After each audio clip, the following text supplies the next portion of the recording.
Hey guys, नमस्कार, आदाब, सत श्री अकाल and केम छो। This is Shailendra Pandey welcoming all of you to your wonderful platform Physics Wallah. कैसे हैं मेरे प्यारे बच्चों? कैसे हैं आप सभी लोग? सभी का बहुत बहुत वेलकम है आपके अपने अमेजिंग से बैच विक्ट्री में। Good evening, good evening, good evening. कैसी गई आप सभी की एक वीक की छुट्टियां? समर वेकेशन कैसा रहा भाई, बताओ। Good evening guys, good evening, नमस्कारम नमस्कारम नमस्कारम। कैसे हैं आप सभी लोग? फटाफट बता दीजिए कैसी रही आप सभी की छुट्टियां, कैसे गए ये आपके एक वीक, कैसे बीते ये दिन आपके? मैं एकदम बढ़िया, एकदम मस्त, एकदम जबरदस्त। आप लोग बताइए। लव यू बेटा, love you, love you all. क्या बात है, क्या बात है, बहुत बढ़िया। तो फाइनली अपन लोग आज से फिर से अपने बैच को स्टार्ट कर रहे हैं, है ना। अब आगे से सिलेबस बढ़ता जाएगा। अब देखो, ये एक ऐसा सेशन था, ये एक वीक जो आपको टाइम मिला था वो था थोड़ा सा रिफ्रेश होने के लिए, कि आप लोग थोड़ा और ज्यादा एनर्जी के साथ वापस आ जाए पढ़ने के लिए। और उम्मीद करता हूं ये पूरा एक वीक आप सभी ने खूब एंजॉय किया होगा, है ना। आम खाए होंगे, लीची खाया होगा, क्यों तरबूजा खरबूजा खाया होगा, है ना। और दादी नानी के यहां भी घूम लिए होंगे, अपने घर में खूब मौज मस्ती कर लिया होगा। अब ये वापस फिर से अपन स्टार्ट कर रहे हैं, यानी कि आप रिफ्रेश हो चुके होंगे और अब से यार एकदम जी तोड़ पढ़ाई करनी है, क्योंकि आपका फाइनली इस साल क्लास 10th बोर्ड एग्जामिनेशन है। 10th में टॉप करना है, उसके बाद आगे 11th और 12th क्लास में जब आप लोग आएंगे तो वो जो IIT जेई का सपना देखा है, डॉक्टर बनने का सपना देखा है, IAS बनने का सपना देखा है आपने, या और भी बहुत सारे आपके ड्रीम्स हो सकते हैं, वो ड्रीम अचीव करना है। अल्टीमेट गोल मेरे प्यारे बच्चों वही है। मैं आपके बैच का ऐसा टीचर हूं जो अभी क्लास 9th भी लास्ट ईयर मैंने आपको पढ़ाया था, 10th भी पढ़ाया है। होपफुली हो सकता है अगले साल 11th भी आपको पढ़ाऊं, और 12th में ऑलरेडी पढ़ाता हूं, राइट। यानी मैं आपके साथ लगातार बना रहूंगा क्लास 12th तक। तो मेरे प्यारे बच्चों, आप सभी लोग खूब जी तोड़ मेहनत करते रहिएगा। मैं अपनी तरफ से 100% देता रहूंगा, ताकि आप सभी लोग टॉप कर जाएं और अपने जीवन की उन ऊंचाइयों तक पहुंचे जहां पर आप पहुंचना चाहते हैं, राइट। हाँ, एनडीए वाले भी हैं भैया, क्या बात है, क्या बात है। तो मेरे प्यारे लाल बाल गोपाल, एक बार जरा चैट बॉक्स में यार आग लगा दीजिए सभी लोग फटाफट, तो फिर हम लोग आगे बढ़ें और अपने आज की क्लास की शुरुआत करते हैं। आज हम लोग को बहुत इंपॉर्टेंट टॉपिक पढ़ना है जिसका नाम है मशीन्स, राइट। यस, कह रहे हैं सर आर्म रेसलर बनना। अरे भैया, इतने खतरनाक खतरनाक टाइप के लोग भी बैठे हैं यहाँ क्लास में। आग लगा दीजिए जरा। एक कह रहा है sir no government job. Government job में सर जी कुछ नहीं रखा है, बात सही है। क्या बात है, क्या बात है, बहुत ही बढ़िया, बहुत ही बढ़िया। तो अपना आज का सेशन यार स्टार्ट करते हैं। हमेशा की तरह आज भी सबसे पहले हम लोग रिवीजन करेंगे पिछली क्लास का, उसके बाद मशीन्स क्या होती हैं, ठीक है, मशीन्स को कब यूज करेंगे, कहां यूज करेंगे, कुछ टेक्निकल टर्म्स है मशीन से रिलेटेड, और उन पर बेस्ड हम लोग ढेर सारे क्वेश्चंस की भी आज ही प्रैक्टिस करने वाले हैं, है ना। क्या बात है, क्या बात है। WWE, ओके, बहुत बढ़िया। IITN बनना है अधिराज प्रताप को, वेरी नाइस। चलो यार, फिर रिवीजन की बात करते हैं। देखो, रिवीजन में यानी कि लास्ट क्लास में जो इंपॉर्टेंट टॉपिक मैंने आप सभी को पढ़ाया था, उस टॉपिक का नाम था कंजर्वेशन ऑफ एनर्जी। एनर्जी का कंजर्वेशन, ठीक है। कंजर्वेशन ऑफ एनर्जी का मतलब बेटा सिंपल सा है कि जैसे अगर हमारे पास देखो, ये हमारे प्यारे से डुग्गू लाल साहब हैं, ये डुग्गी देवी जी हैं, ये दोनों लोग हैं, राइट। अगर मैं इन दोनों को मिला करके एक सिस्टम बना लूं, राइट, इन दोनों को मिला करके एक सिस्टम बना लूं और उस सिस्टम की मैं टोटल एनर्जी की बात करूं, मान लो इनके पास, डुग्गू लाल साहब के पास मान लीजिए 100 जूल की एनर्जी है, ठीक है। डुग्गी देवी है, बराबर एनर्जेटिक है, इनके पास भी 100 जूल की एनर्जी है, राइट। तो अगर टोटल एनर्जी मैं आपसे पूछूंगा कि बेटा टोटल एनर्जी कितनी हुई इन दोनों लोगों को मिला करके, तो आपको हमेशा जवाब क्या देना है सर, 200 जूल्स के बराबर। 100 इनका टोटल हो गया 200 जूल्स। अब वो किसी भी समय हो सकता है डुग्गी देवी डुग्गू लाल को मारे एक झापड़ खींच के, है। जैसे ये झापड़ मारेंगी इनको, तो क्योंकि डुग्गी देवी ने मेहनत किया है झापड़ मारने में, इन्होंने वर्क किया है तो इनकी कुछ एनर्जी कम हो गई होगी, 100 जूल से हो सकता है 25 जूल की मेहनत करके इन्होंने एक झापड़ मारा। अरे भैया हाइट भी तो देखो ना, हाइट भी तो देखो, डुग्गी देवी की हाइट देखो और इनकी देखो, कम से कम इनको उछल करके ऐसे मारना पड़ेगा झापड़ है ना। तो जब ये ऐसे उछल करके ऐसे झापड़ मारेंगी तो भैया हो सकता है 25 जूल का इन्होंने मेहनत कर दिया हो। तो अभी डुग्गी देवी की टोटल एनर्जी कितनी है, फटाफट बताओ। डुग्गी देवी की अभी टोटल एनर्जी, जब उन्होंने उछल कर एक झापड़ मार दिया है डुग्गू लाल साहब को, तो अभी डुग्गी देवी की टोटल एनर्जी कितनी है, जल्दी से बता दो। 100 जूल टोटल एनर्जी थी इनकी, 25 जूल का इन्होंने वर्क कर दिया झापड़ मारने में, क्योंकि इनको उछल कर झापड़ मारना पड़ा। अरे ना ना ना, ये तो कुछ और हो गया। नहीं नहीं, झापड़ हाँ, झापड़ मारने के लिए ये जो है जा रही थी, तो इन्होंने एक झापड़ मारा उनको, राइट। तो इनके पास ये 75 जूल की एनर्जी है ना, इनके पास 75 जूल की एनर्जी है। तो ऑब्वियस है भैया डुग्गू लाल साहब, जिनको एक झापड़ भी पड़ चुका है गर्लफ्रेंड की तरफ से, तो यार ऑब्वियस है एकदम लाल पीले हो जाएंगे, है लाल तो आपको दिख ही रहे होंगे, ये देख लो एकदम खूबसूरत से लाल तो दिख ही रहे होंगे। इनके पास अभी टोटल एनर्जी कितनी है मेरे प्यारे बच्चों, इनके पास टोटल एनर्जी अभी कितनी है, फटाफट बता दो एक बार सब लोग। फटाफट बता दो एक बार डुग्गू लाल साहब, जब इनको एक झापड़ पड़ ही गया है गर्लफ्रेंड की तरफ से, तो अभी इनके पास टोटल एनर्जी, खुशी ने बिल्कुल सही बताया है, वो है कितना, वो है 125 जूल। यानी कि बेटा टोटल एनर्जी 200 जूल पहले भी थी, झापड़ मारने के बाद भी 200 जूल है, ठीक है। इनके पास 75 जूल, इनके पास 125 जूल, लेकिन ये जो 200 जूल्स है वो हमेशा बना रहेगा। इसी को कहा जाता है कंजर्वेशन ऑफ एनर्जी, राइट। इसी को क्या बोलते हैं हम लोग, इसी को कहा जाता है कंजर्वेशन ऑफ एनर्जी। तो मेरे प्यारे बच्चों, कंजर्वेशन ऑफ एनर्जी का मतलब यही होता है total energy of any isolated system is always constant, यानी कि जितनी एनर्जी इनिशियल है उतनी ही एनर्जी फाइनल भी होगी। तो अपन यहां पर क्या लिख सकते हैं, कंजर्वेशन ऑफ एनर्जी का सिंपल सा मतलब है initial energy is equal to final energy. जितनी एनर्जी इनिशियली थी भैया उतनी ही फाइनली भी होगी।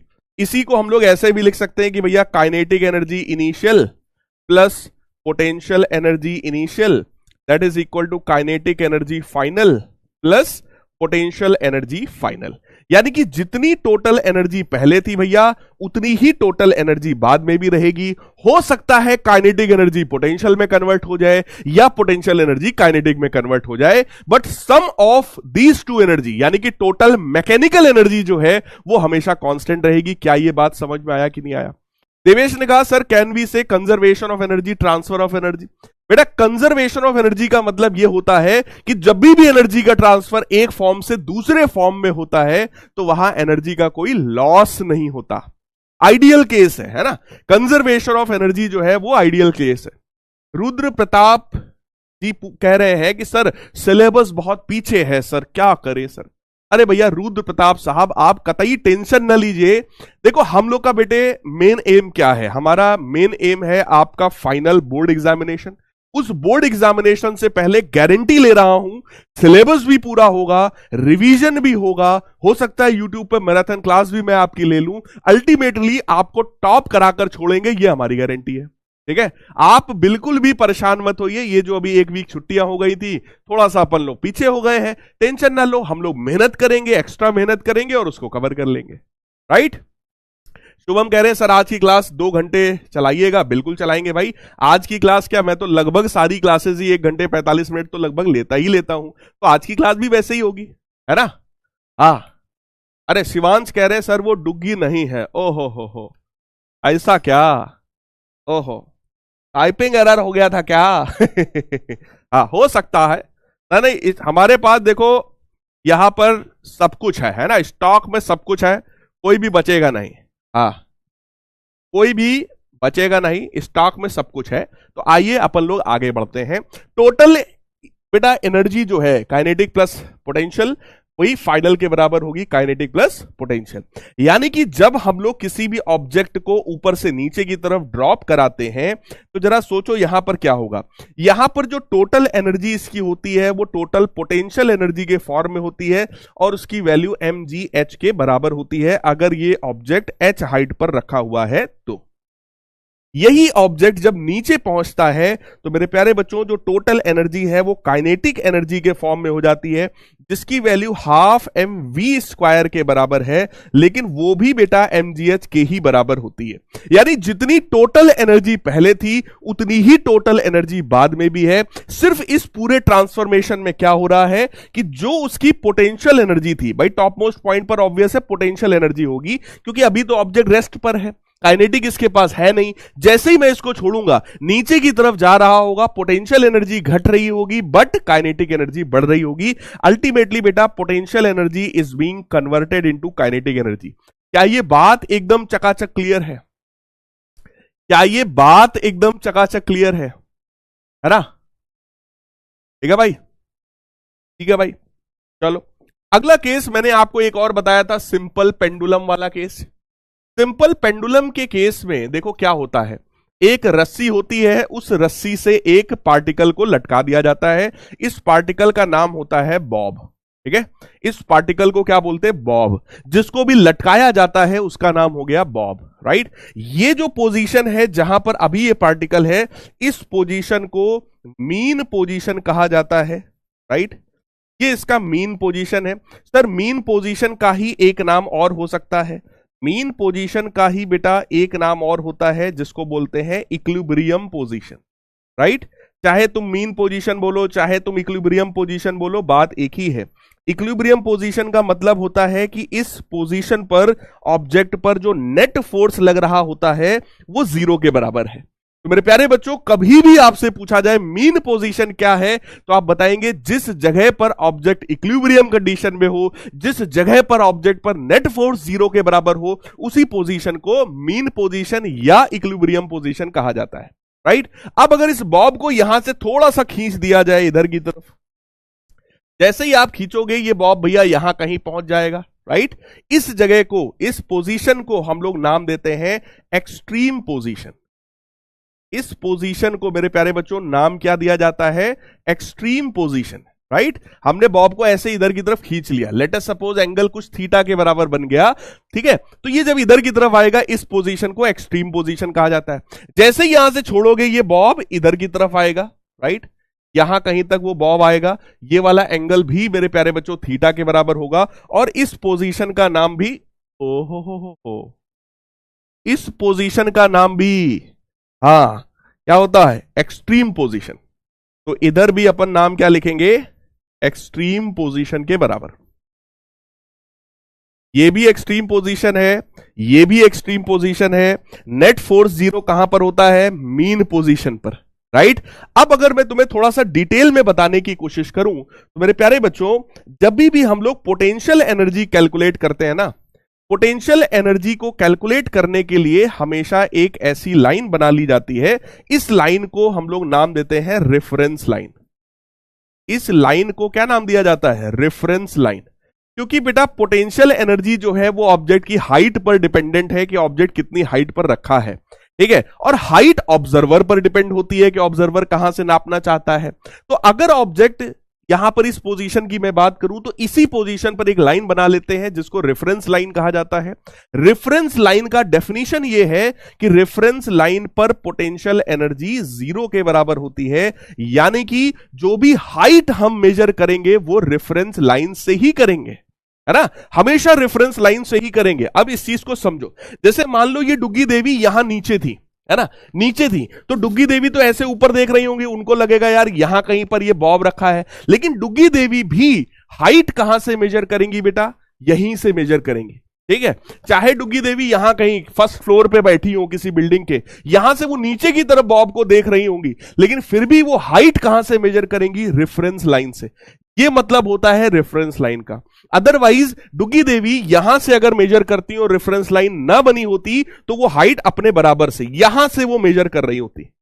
बात समझ में आ रही है? तो मेरे प्यारे बच्चों हम लोग एक रेफरेंस लाइन बनाते हैं जहां से पोटेंशियल एनर्जी नापा जाता है, और आप लोग इस चीज को बहुत सिंपली ऑब्जर्व कर सकते हो कि ये जो बॉब है, ये बॉब नीचे से देखो, ये जो बॉब है वो नीचे से कुछ हाइट ऊपर आ चुका है ना, नीचे से कुछ h हाइट ऊपर आ चुका है, यहां से कुछ ऊपर तो आ चुका है, ये तो सबको समझ में आ रहा है कि सर एच हाइट इधर भी है, एच हाइट इधर भी है, ये भी थीटा है, ये भी थीटा, दोनों बराबर एंगल है सर। तो यहां पर मेरे प्यारे बच्चों एनर्जी कौन सी होगी? यहां पर अगर मैं तुमसे पूछूं कि भैया एनर्जी कौन सी होगी, ऑप्शन दे रहा हूं तुम्हारे पास, ऑप्शन दे रहा हूं। पहली एनर्जी है काइनेटिक एनर्जी, दूसरी एनर्जी है पोटेंशियल एनर्जी। तुम लोगों को यह बताना है कि इस वाली पोजीशन पर टोटल एनर्जी कौन सी होती है, काइनेटिक या पोटेंशियल। फटाफट चलो, 45 सेकेंड्स का टाइम है, तुरंत आंसर करने का, तुरंत आंसर करने का। कौन सी एनर्जी है वहां पर, कौन सी एनर्जी है वहां पर?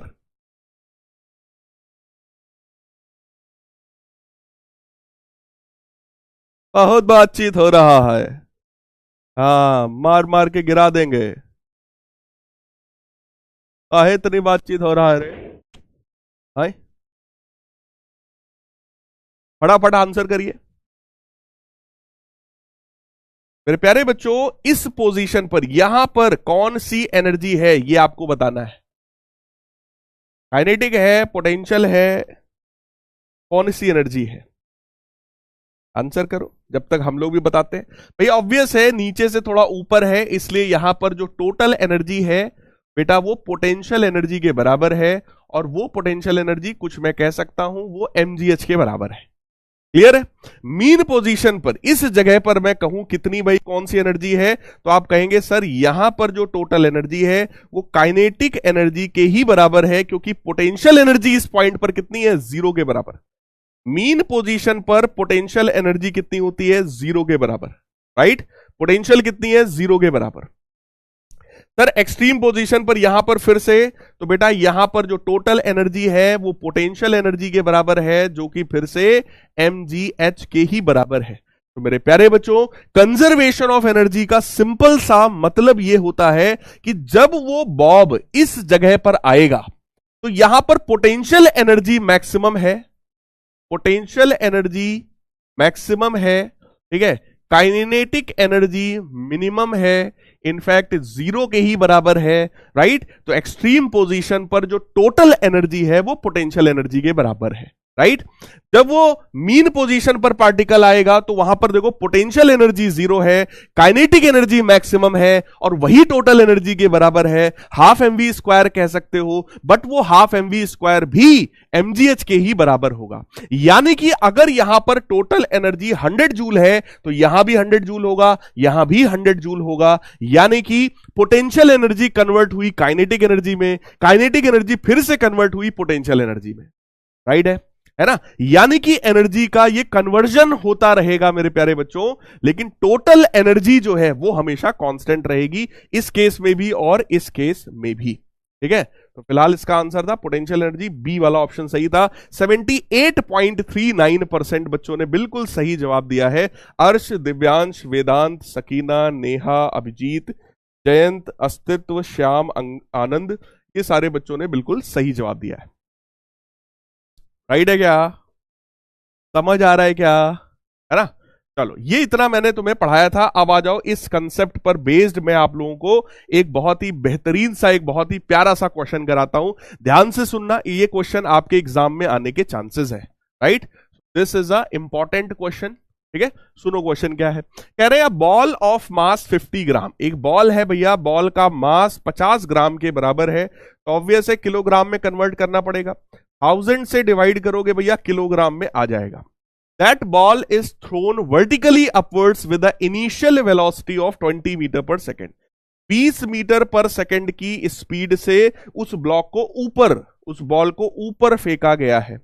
यहां से initial speed 20 metre per second से इसको ऊपर की तरफ फेंका गया है। कह रहे हैं initial kinetic energy imparted to the ball, उस बॉल की इनिशियल काइनेटिक एनर्जी कितनी है? तो मेरे प्यारे बच्चों, बहुत ही सिंपल सा पार्ट है। पहले पार्ट में काइनेटिक एनर्जी पूछ रहा है, वो भी इनिशियल काइनेटिक एनर्जी पूछ रहा है, तो kinetic energy half mu square के बराबर होगा 1/2। मास कितना है भैया? मास है 50 ग्राम, 1000 से डिवाइड करेंगे तो किलोग्राम में आएगा। स्पीड है 20, तो बेटा 20 का क्या कर देंगे? स्क्वायर, तो 20 मल्टीप्लाइड बाई 20 हो जाएगा।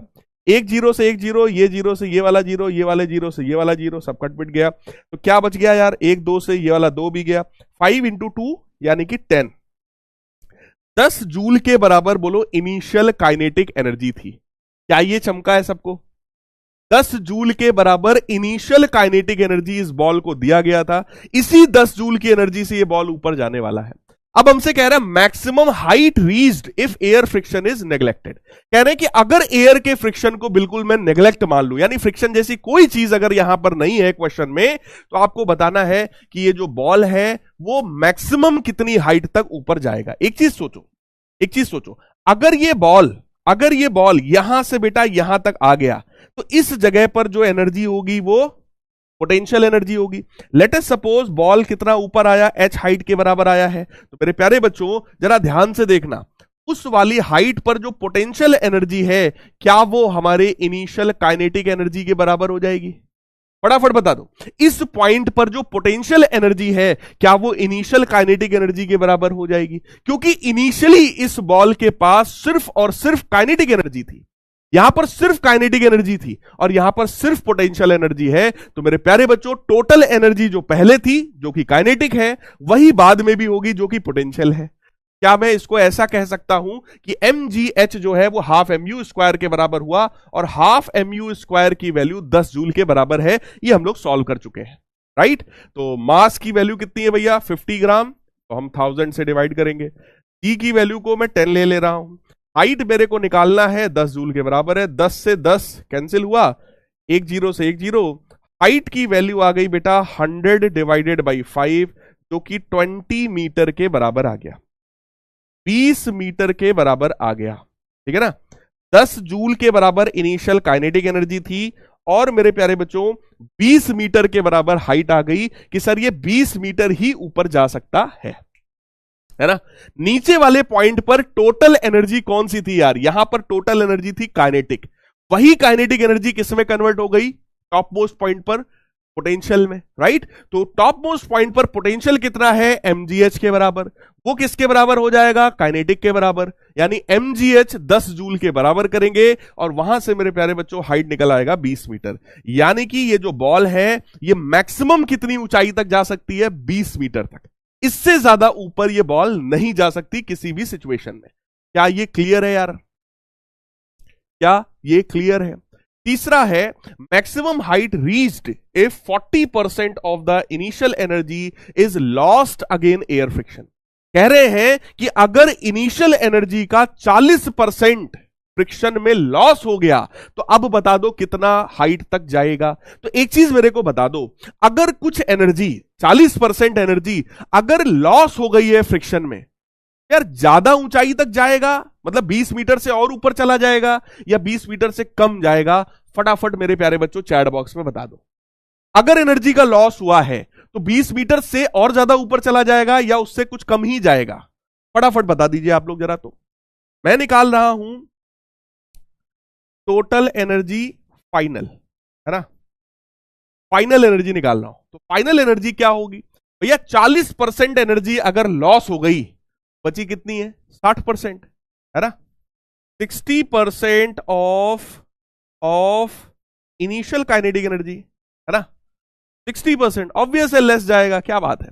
सभी लोग सही जवाब दे रहे हैं कि सर अगर एनर्जी का लॉस हुआ है तो 20 मीटर तो नहीं जा सकता सर, 20 मीटर से कुछ कम ही जाएगा। तो अच्छी बात है, आइए सॉल्व करते हैं। भैया फाइनल एनर्जी कितनी बची है? तो पता चला सर 40% लॉस हो गई, तो बची कितनी? 60%। सर 60% ऑफ इनिशियल एनर्जी, है ना। तो 60 मल्टीप्लाइड बाई इनिशियल एनर्जी कितनी है भैया? इनिशियल कितनी है?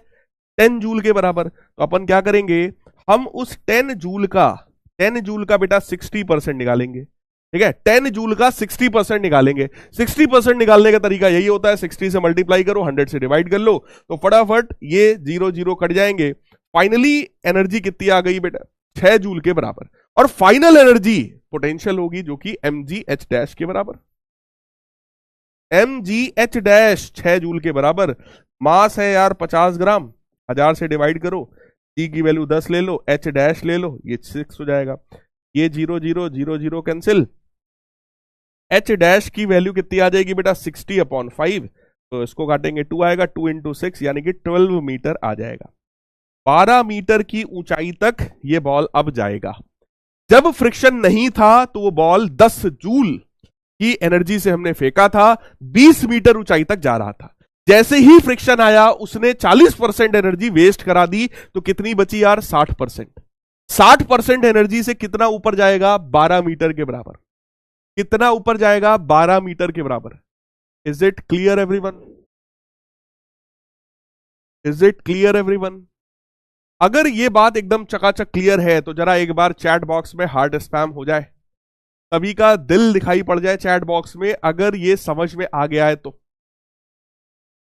पूर्वी बेटा क्या बात कर रहे हो? मान्या, पूर्वी, ये क्या तुम लोग लिख रहे हो भाई? है सुकमल, कमल, क्या लिख रहे हो भैया?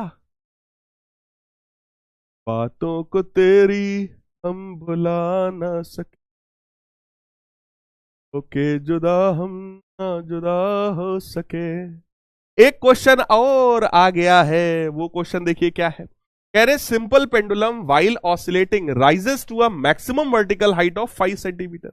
भैया एक सिंपल पेंडुलम था, ये इसका मीन पोजीशन था, वो यहां से यहां तक हाइट में राइज कर गया। कितना मैक्सिमम वो राइज कर पाया? भैया वो 5 सेंटीमीटर राइज कर पाया। 5 सेंटीमीटर वो राइज कर पाया from its rest position when it reaches to extreme position on one side. ये एक्सट्रीम पोजीशन है भैया, ये रेस्ट पोजीशन है। रेस्ट पोजीशन को ही मीन पोजीशन कहते हैं। Mass of the bob is 500 gram. इस बॉब का जो मास है वो 500 ग्राम के बराबर है। तो 1000 से डिवाइड करोगे तो 0.5 किलोग्राम आ जाएगा, है ना भैया? आधा किलो का इसका मास है। जी की वैल्यू 10 मीटर पर सेकेंड है। कह रहे total energy of simple pendulum at any instant while oscillating. कह रहे सिंपल पेंडुलम की टोटल एनर्जी मेरे को बता दो। मेरे प्यारे बच्चों एक चीज बताओ, टोटल एनर्जी अगर मैं इसकी जानना चाहता हूं तो वो टोटल एनर्जी जो यहां पर एनर्जी रही होगी वही तो टोटल एनर्जी है, या जो यहां रही होगी या जो यहां रही होगी वही तो टोटल एनर्जी है। तो मेरे प्यारे बच्चों टोटल एनर्जी जो है वो सीधे सीधे मैं कह सकता हूं that is equal to potential energy at extreme position, है ना भाई? एक्सट्रीम पोजीशन पर एनर्जी सिर्फ कौन सी होती है? पोटेंशियल। मैं क्या कह सकता हूं? Total energy is equal to potential energy at extreme position. भैया एक्सट्रीम पोजीशन पर जो पोटेंशियल एनर्जी है वही टोटल एनर्जी है, जो कि mgh के बराबर हो जाएगा। मास है 0.5 kg, जी की वैल्यू 10 ले लो। हाइट कितना ऊपर आया भैया? 5 सेंटीमीटर। तो 5/100 कर देना यार तुम, एक जीरो से एक जीरो उड़ा दो, वैल्यू कितनी आई? 2.5/10 यानी 0.25 जूल्स के बराबर। तो भैया टोटल एनर्जी निकल आई, टोटल एनर्जी निकल आई सर 0.25 जूल की एनर्जी यहां भी है, 0.25 जूल की एनर्जी यहां भी है। हालांकि वो एनर्जी काइनेटिक हो जाएगी, यहां पर फिर से 0.25 है और वो सर पोटेंशियल ही रहेगी। क्लियर है ना? क्लियर है क्या? क्लियर है क्या? है ना? कितने बच्चों को पूरी पूरी बात समझ में आ रही है कि हाँ सर कंजर्वेशन ऑफ एनर्जी एकदम चकाचक क्लियर है? सिंपल है यार, जितनी एनर्जी पहले थी उतनी ही बाद में रहेगी, है ना? तो सर टोटल एनर्जी कितनी है? जो एनर्जी यहां पर है, यहां पे कौन सी एनर्जी होती है? पोटेंशियल वाली, बस निकाल दिया mgh हमने खड़ाक से, है ना? बता दो सब लोग। अब इसके बाद देखो velocity of the bob at mean position. कह रहे हैं कि जब ये बॉब मीन पोजीशन पर आएगा तो यहां पर आप मेरे को, यहां पर आप उसकी वेलोसिटी बता दीजिए। तो आप सिंपल कहोगे, क्या कहोगे कि भैया potential energy at extreme is equal to kinetic energy at mean point, है ना? Mean position. यानी कि यार जो टोटल एनर्जी यहां थी वही टोटल एनर्जी यहां पर है। यहां पर टोटल एनर्जी थी पोटेंशियल के बराबर, यहां पे टोटल है काइनेटिक के बराबर, तो यहां की पोटेंशियल यहां के काइनेटिक के बराबर हो जाएगी। भैया टोटल एनर्जी कितनी थी? पोटेंशियल कितनी थी? 0.25 जूल के बराबर। That is equal to half mv²। Mass कितना भैया? 0.5, है ना, इंटू v²। अरे प्यारे बच्चों वैल्यू देखो कितनी आएगी यार। v² की वैल्यू आ रही है 2 इंटू 0.25 डिवाइडेड बाई 0.5। तो इसको 2 से मल्टीप्लाई करोगे 0.5/0.5 आएगा। 0.5/0.5 1 के बराबर। v स्क्वायर की वैल्यू अगर 1 है तो v की वैल्यू 1 मीटर पर सेकंड के बराबर आएगा। यानी कि ये बॉब जब मीन पोजीशन पर आएगा, ये बॉब जब मीन पोजीशन पर आएगा मेरे प्यारे बच्चों, तो वहां पर उसकी जो स्पीड है वो 1 मीटर पर सेकंड के बराबर हो जाएगी। राइट, 1 मीटर पर सेकंड के बराबर हो जाएगी। ठीक है भाई, यानी कि जो एनर्जी यहां पर है बेटा, टोटल एनर्जी यहां पर जो भी है वही टोटल एनर्जी यहां भी होगी। यहां पर टोटल एनर्जी पोटेंशियल होती है और यहां पर टोटल एनर्जी काइनेटिक होती है। तो यहां की पोटेंशियल एनर्जी बराबर यहां की काइनेटिक एनर्जी, सीधी बात। ठीक है, पोटेंशियल एनर्जी कितनी है 0.25, यही टोटल है, और वही टोटल काइनेटिक के बराबर हो जाएगी, हाफ mv स्क्वायर। p की वैल्यू निकाल दो 1 मीटर पर सेकेंड, यही हमारा आंसर है ना, है ना। मयंक कह रहे हैं sir why not 0 metre per second. Sir it is in rest. कहां रेस्ट है बेटा, देखो कह रहे हैं from its rest position when it reaches to extreme position on one side. यहां पर वो रेस्ट, यहां पर वो रेस्ट पोजीशन पर है। देखो जब भी ऑब्जेक्ट मीन पोजीशन पर होता है तो वहां पर एनर्जी सिर्फ एक होती है, और वो कौन सी है, काइनेटिक एनर्जी। इस वाली पोजीशन पर आप कह सकते हो कि एक पर्टिकुलर मोमेंट पर ये रेस्ट पर आएगा, क्योंकि यहां पर इसकी वेलोसिटी 0 होती है, काइनेटिक एनर्जी 0 होती है, लेकिन क्योंकि वो हाइट पर है इसलिए यहां पर पोटेंशियल एनर्जी mgh के बराबर होगी। ये लॉजिक है ना, ये लॉजिक है। फिर कह रहे हैं state the assumption made in your calculation. तो भैया अजम्पशन ये है कि फ्रिक्शन यहां पर प्रेजेंट नहीं है। तो अजम्पशन हमारा क्या है, अज्यूमिंग नो फ्रिक्शन। लिख रहा हूं, अजम्पशन क्या है हमारा, assuming no friction। यानी कि मैं 0 फ्रिक्शन मानकर क्वेश्चन को सॉल्व कर रहा हूं। मैं ये मानकर चल रहा हूं कि यहां पर एनर्जी का कोई लॉस नहीं हो रहा है और totally conservation of energy apply हो रहा है। There is no friction force here, है ना, यहां पर कोई फ्रिक्शन जैसा फोर्स नहीं है। ये हमारा अजम्पशन है मेरे प्यारे लाल Bal Gopal. Sir can you explain again, why not. Explain तो कर ही सकते हैं, लेकिन आपको ध्यान से सुनना चाहिए, एक ही बार में समझ में आ जाएगा। मैं कई बार बेटा आपको एक्सप्लेन कर रहा हूं, एक ही चीज कई बार बता रहा हूं। बेटा यहां पर टोटल एनर्जी पूछी जा रही थी, क्योंकि हाइट पर है तो वहां पर टोटल एनर्जी पोटेंशियल के बराबर होगी, mgh के बराबर हो जाएगी। मास पता था, g पता था, हाइट पता था, 5 सेंटीमीटर उठा के रख दिया हमने, टोटल एनर्जी आ गई। इस पॉइंट पर जो टोटल एनर्जी है वही पोटेंशियल एनर्जी है, और वो 0.25 जूल के बराबर है। फिर हमसे बोला कि जब ये बॉल यहां पर आ गई मीन पोजीशन पर, तो यहां पर स्पीड बता दो। बेटा जितनी एनर्जी यहां पर है उतनी ही एनर्जी यहां पर होगी, and that is conservation of energy. तो आप लिखेंगे according to conservation of energy initial energy बराबर फाइनल एनर्जी। यहां की जो इनिशियल एनर्जी है वो पोटेंशियल एनर्जी है एक्सट्रीम पॉइंट की, ठीक है, और यहां की जो टोटल एनर्जी है वो काइनेटिक एनर्जी है मीन पोजीशन पर। तो आप कहेंगे कि भैया पोटेंशियल एनर्जी बराबर kinetic energy. Potential energy 0.25 joule था, हाफ mv स्क्वायर के बराबर करेंगे, सॉल्व करेंगे, v की वैल्यू 1 मीटर पर सेकंड आ जाएगी। अभी आप में से एक बच्चे ने पूछा था सर स्पीड की वैल्यू निगेटिव क्यों नहीं आई। बेटा स्पीड हमेशा पॉजिटिव होती है, स्पीड इज नेवर निगेटिव, ठीक है, स्पीड कभी भी निगेटिव नहीं होती है ना, हमेशा पॉजिटिव ही होती है मेरे प्यारे बच्चों, स्पीड नेवर निगेटिव। अक्षित ने फिर से वही कहा, sir why can not we take velocity at mean as -1 metre per second. बेटा -1 मीटर पर सेकेंड तुम मतलब इस सेंस में एक बार कह सकते हो कि सर क्योंकि ये लौट कर लेफ्ट में जा रहा है इसलिए -1 मीटर पर सेकेंड में लिख रहा हूं। लिखना चाहो तो लिख सकते हो, बट उसका कोई मतलब नहीं है, क्योंकि अंडरस्टूड है कि जब यहां से छोड़ोगे तो ऑब्वियस है वो लेफ्ट में ही जाएगा, है ना। आप ये भले कर सकते हो, अगर तुम वेलोसिटी लिखना चाहते हो तो आप ये जरूर कर सकते हो 1 metre per second left side, ऐसा जरूर लिख सकते हो 1 metre per second left side. आपने मैग्नीट्यूड भी लिख दिया, डायरेक्शन भी लिख दिया, वेलोसिटी हो गई भैया, है ना। आप ऐसा आंसर जरूर दे सकते हैं। कह रहे sir I have a doubt from force a stone of, अब ये तो पूरा क्वेश्चन ही उठा के धर दिया इन्होंने। देखेंगे इसको, लाइव चैट नॉट वर्किंग। भैया इतना तो चल रहा धड़ल्ले से, और क्या चाहिए तुम्हें, है sir height 5 centimetre to 0.05 centimetre होगा ना। वही तो किया बेटा, 5 सेंटीमीटर था, 5 सेंटीमीटर को 100 से डिवाइड किया मैंने, मीटर में कन्वर्ट हो गया हाइट, है ना, डिवाइड तो किया है। सर ये पता कैसे चलेगा कि यहां पर फ्रिक्शन नहीं है? बेटा जब तक क्वेश्चन में फ्रिक्शन की बात ना करे तब तक फ्रिक्शन नहीं है ना? तब तक फ्रिक्शन नहीं होता है। राइट है क्या? क्लियर है क्या? चलो, तो अब अपन आगे बढ़ रहे हैं। ये मैंने अभी तक आपको करवाया, मैंने रिवीजन, है ना? रिवीजन करने में 7 बज गए, यानी लगभग 8 आधे घंटे का टाइम हम लोगों ने रिवीजन में दे दिया। That was conservation of energy. अब मेरे प्यारे बच्चों आइए आगे बढ़ते हैं और मशीन्स के कंसेप्ट को समझते हैं, है ना?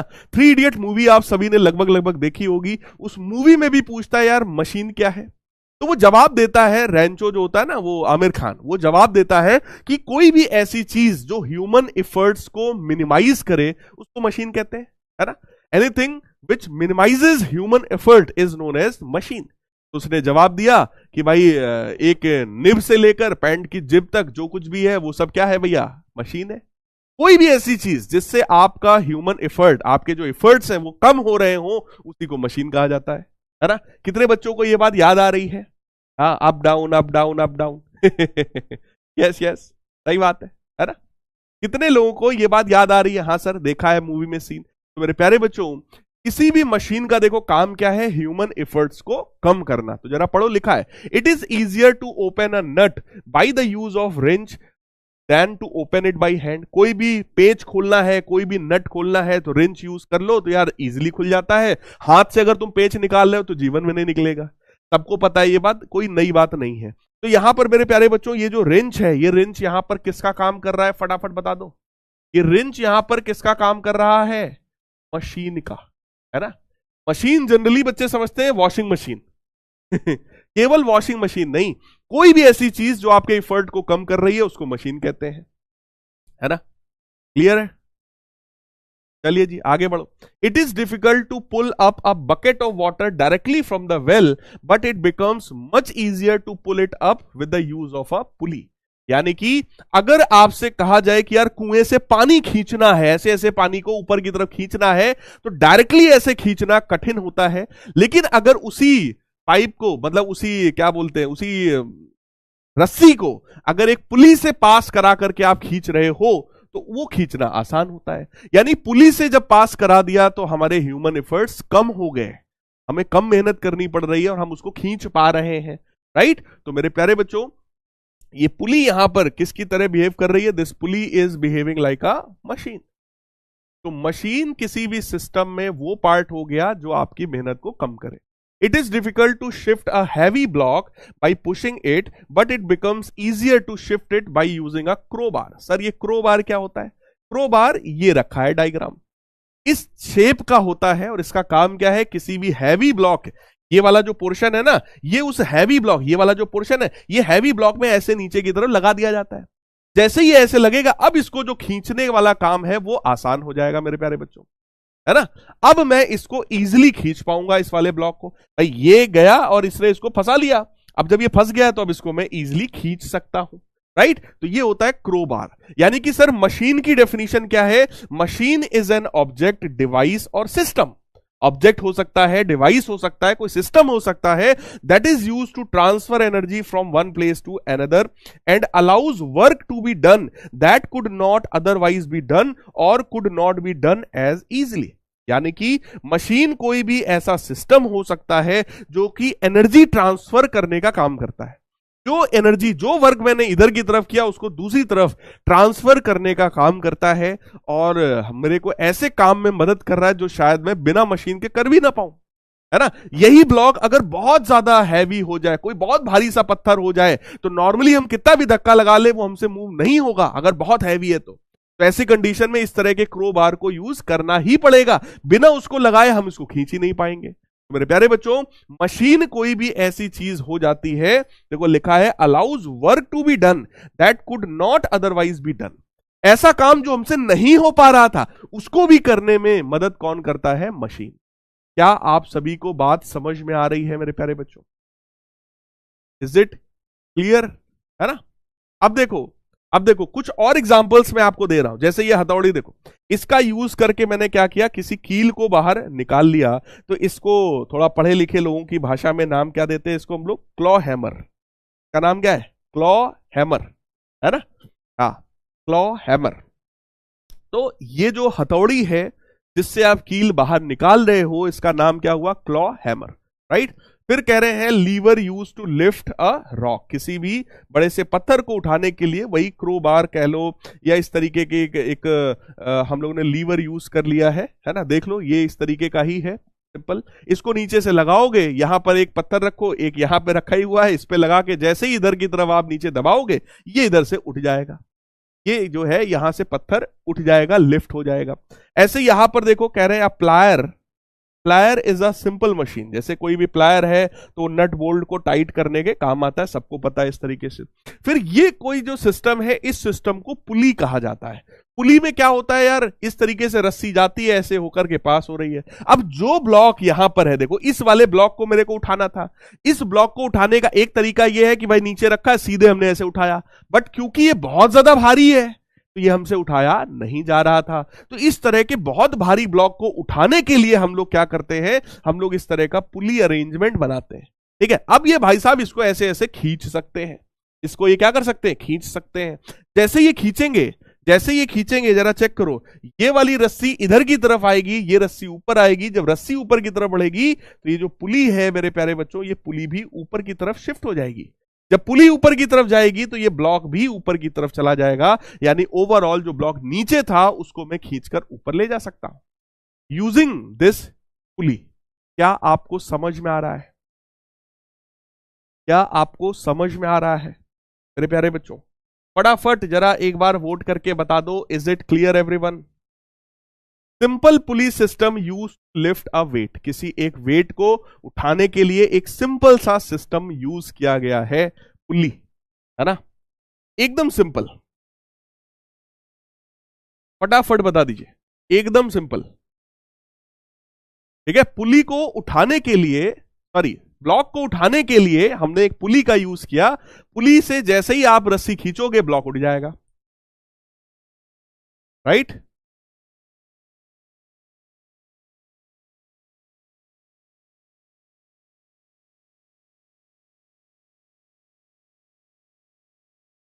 अब इसका जो एक डेफिनेशन है, बुकिश डेफिनेशन, वो मैं आपको बताता हूं। Machine is a device by which we can either overcome a large resistive force, एक बड़े से रेजिस्टिव फोर्स को, जिसको हम लोग लोड भी कहते हैं, उसको हम ओवरकम कर सकते हैं at some point by applying a small force. जो फोर्स हम लोग लगाते हैं उसको इफर्ट कहा जाता है, ठीक है। और जो बड़ा रेजिस्टिव फोर्स है ना, जिसको हम लोग लोड का नाम भी दे रहे हैं, at convenient point and in desired direction और by which we can obtain a gain in speed. यानी कि आप यहां पर देखो मशीन्स के थ्रू मेनली 4 तरह के काम करते हो। अभी मैं आगे आपको डिटेल में बताने वाला हूं इस चीज को, है ना। डिटेल में अपन इस चीज को भी डिस्कस करने वाले। 93% बच्चों को एकदम क्लियर है। चैट को थोड़ा सा बंद कर रहा हूं 5 मिनट के लिए। आप लोग मेरी एक एक बात को ध्यान से सुनिए, क्योंकि चैट में आप लोग बहुत ज्यादा बातचीत कर रहे थे, ठीक है। तो थोड़ा सा इधर सुन लो यार ध्यान से, है ना, क्योंकि मशीन बड़ा इंपॉर्टेंट सेगमेंट है। मशीन से आपके बोर्ड एग्जामिनेशन में 100% क्वेश्चन आएगा, ठीक है, पूछा ही जाएगा, इसमें कोई डाउट नहीं है। तो अगली आज की क्लास, अगली 1-2 क्लास और, दिस इज वेरी इंपॉर्टेंट, आप सबको आना चाहिए। मशीन थोड़ा यूनिक कंसेप्ट है, इसलिए यार ध्यान से सुनना मेरी बात, है ना। सुनो, मशीन क्या है? मशीन कोई भी ऐसा डिवाइस है by which we can either overcome a large resistive force, किसी बड़े से रेजिस्टिव फोर्स को हम ओवरकम कर सकते हैं। सर ये रेजिस्टिव फोर्स क्या है? जिसको लोड कह रहे हैं। लोड मतलब जैसे हमको दे दिया गया, भैया ये 500 किलो का एक ब्लॉक है, इस ब्लॉक को मुझे उठाना है।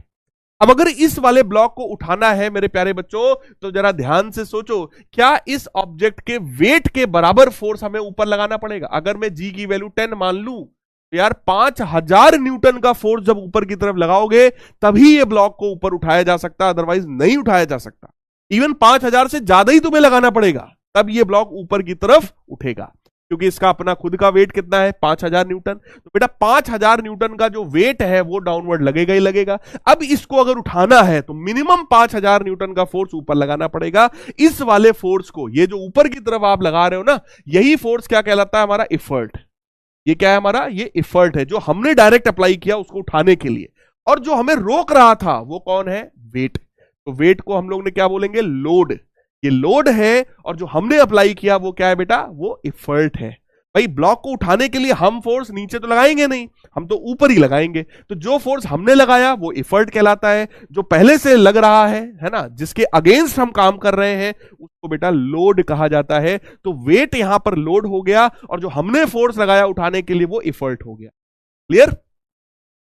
ठीक है, चलो तो यहां पर फिर से पढ़ो क्या लिखा है। Machine is a device by which we can either overcome a large resistive force at some point by applying a small force which is known as effort at convenient point and in desired direction, or by which we can obtain a gain in speed। ठीक है, हम लोग किसी एक resistive force को overcome कर सकते हैं, छोटा सा इफर्ट लगा के बड़ा सा लोड हम क्रिएट कर सकते हैं, यानी एज अ फोर्स मल्टीप्लायर हम मशीन को यूज कर पाते हैं। कोई भी मशीन को हम फोर्स मल्टीप्लायर के रूप में यूज कर पाते हैं। जैसे पास्कल्स लॉ में याद करो, आपने पढ़ा था, इधर की तरफ से आप फोर्स लगा रहे थे, उधर की तरफ से कोई पिस्टन रेज हो रहा था, है ना। पास्कल्स लॉ आप सबने क्लास 9th में रेडियंट बैच में पढ़ रखा है, राइट, पास्कल्स लॉ। तो वहां पर क्या था, जितना प्रेशर इधर लगाया उतना ही प्रेशर इधर पहुंच रहा था। तो इधर कम फोर्स लगा रहे थे, इधर ज्यादा फोर्स पहुंच रहा था, जिससे बहुत हैवी ऑब्जेक्ट हम उठाने की कोशिश कर पा रहे थे। यानी फोर्स मल्टीप्लायर के रूप में हम मशीन को यूज कर सकते हैं। दूसरा है बेटा स्पीड मल्टीप्लायर, है ना, यानी इसके थ्रू हम स्पीड में गेन पा सकते हैं, यानी हम स्पीड को मल्टीप्लाई कर सकते हैं। हम थोड़े से एफर्ट को लगाकर लोड को बहुत तेजी से मूव करा सकते हैं। ठीक है, पढ़ो, machine can not be used as a force multiplier as well as speed multiplier simultaneously. यानी कि कोई भी जो मशीन है वो एक ही समय पर फोर्स मल्टीप्लायर और स्पीड मल्टीप्लायर दोनों की तरह बेटा वर्क नहीं कर सकती है। मशीन या तो फोर्स मल्टीप्लायर की तरह वर्क करेगी या तो स्पीड मल्टीप्लायर की तरह वर्क करेगी, दोनों की तरह एक साथ वो वर्क नहीं कर सकती है। राइट है, क्लियर है मेरे प्यारे बच्चों? फटाफट 100 का सिंबल है आप सभी के पास, बना दीजिए। 100 का सिंबल है सभी के पास, फटाफट बना दीजिए, है ना। एक साथ फोर्स और स्पीड मल्टीप्लायर दोनों काम एक साथ नहीं हो सकता, या तो फोर्स मल्टीप्लायर के रूप में यूज होगी या तो स्पीड मल्टीप्लायर के रूप में यूज होगी। अभी और डिटेल में आगे बढ़ रहे हैं, आपको चीज एकदम 100% समझ में आ जाएगा, ध्यान से सुनना। ठीक है, अब इसके मैं यूजेस सिखा रहा हूं। जैसे सबसे पहला यूज क्या है मशीन का, किसी भी सिंपल सी मशीन का सबसे पहला यूज देखो क्या है, इन lifting a heavy load by applying less effort, यानी कि फोर्स मल्टीप्लायर के रूप में। अब जैसे ये कार थी, है ना, अपने को कार उठाने की बात कर दी गई। अब भैया हम लोग खली तो है नहीं कि हम कार को ऐसे उठा देंगे, खली भी नहीं उठा पाएंगे, है ना, उनके लिए भी कठिन हो जाएगा। लेकिन फिर भी अगर एक कार है और इस कार को हमें उठाना है, तो यार उसके लिए आपने देखा होगा इस तरीके की एक मशीन का यूज किया जाता है, हाइड्रोलिक मशीन होती है ना। पंचर बनाने वाला जो होता है वो क्या करता है, इस तरह की मशीन लगाता है, इस वाले लीवर को पकड़ के ऐसे ऐसे नीचे की तरफ 2-3 बार करता है, ये उड़ जाता है खट से ऊपर, है ना। इतनी बड़ी कार, इतनी हैवी कार को वो बहुत इजीली उठा लेता है एक छोटा सा बच्चा यूजिंग दिस लीवर, है ना। कहने का मतलब ये एक यूज हो गया किसी भी सिंपल सी मशीन का। तो देखो एग्जांपल में क्या है, a jack is use lift a car. इस कार को उठाने के लिए ये जो हमने यूज किया है इसका नाम क्या है भैया, जैक। एक जैक का यूज करते हैं हम लोग कार को उठाने के लिए। Bar is use to lift a heavy stone, एक हैवी स्टोन है तो उसके लिए क्रो बार आपने पढ़ रखा है, उसका हम यूज कर लेते हैं। Spade is use to turn the soil, soil यानी कि मिट्टी को पलटने के लिए हम लोग इस तरीके से जो यूज करते हैं डिवाइस, उसका नाम क्या है, स्पेड, है ना। इसको हम लोग क्या नाम देते हैं, स्पेड नाम देते हैं। ये देखो स्पेड का यूज किया जाता है, ठीक है। गांव वगैरह में इसको फावड़ा बोल देते हैं कि भैया फावड़ा ले आओ, उसको मिट्टी को हमें पलटना है, राइट। तो स्पेड इसका नाम हो गया। Pulleys are use to lift a heavy load, तो पुली हमने आपको पीछे दिखाई दिया था, किसी भारी से लोड को, ये देखो भारी से लोड को उठाने का काम कौन कर रहा है, पुली। ये जो यहां पर है इसी का नाम बेटा क्या होता है, पुली होता है, ठीक है। ये तो यहां पर हमसे यही कह रहे हैं, in all these examples effort is much less than load. यहां पर लोड ज्यादा है, जो उठाना है वो ज्यादा है ना। यहां पर ये लोड है, कार का जो वेट है वो लोड है, और जो हम यहां से जो फोर्स अप्लाई कर रहे हैं ना जो ऊपर की तरफ, ये क्या कहलाता है बेटा, एफर्ट कहलाता है, एफर्ट कहलाता है। और यहां सभी एग्जांपल में आप देखोगे तो लोड की जो वैल्यू है वो very much greater than effort है। Load is very much greater than effort. Load यहां पर बहुत ज्यादा है, एफर्ट कम है। पर वरना हमारी क्या औकात है कि हम इतनी हैवी कार को उठा लेंगे यार, एक इंसान इतनी हैवी कार को कैसे उठा लेगा? यानी कि बेटा लोड बहुत ज्यादा था यहां पर। हमने जो मेहनत किया होगा, हमने जो फोर्स लगाया होगा वो बहुत कम लगाया होगा। एक इंसान होने के नाते हम बहुत ज्यादा फोर्स नहीं लगा सकते कार उठाने के लिए, ठीक है? तो हमारा जो यहां पर एफर्ट लगा वो कम था, लेकिन जो लोड यहां पर था वो लोड बहुत ज्यादा था। तो इन सभी सिचुएशंस में load is very much greater than effort. मेरे प्यारे बच्चों, चैट मैं ओपन कर रहा हूं, फटाफट एक बार आग लगा दीजिए अगर मेरी बात आपको 100% समझ में आ रही है तो। फटाफट, कोई भी बातचीत नहीं करेगा, सिर्फ आपको चैट बॉक्स में आग लगाना है अगर ये बात एकदम चकाचक क्लियर है तो। आशीष चौधरी जी ब्लॉक हो जाओगे बेटा, कुछ भी चैट मत करो आशीष बेटा। दिल्ली से हो चाहे बंबई से, कोई फर्क नहीं पड़ता इससे। आप ध्यान से हर एक बात को सुनिए, समझिए, ठीक है? चलो अगला यूज देखो बेटा, नेक्स्ट यूज देखिए क्या है। अगला जो यूज है that is in changing point of application of effort.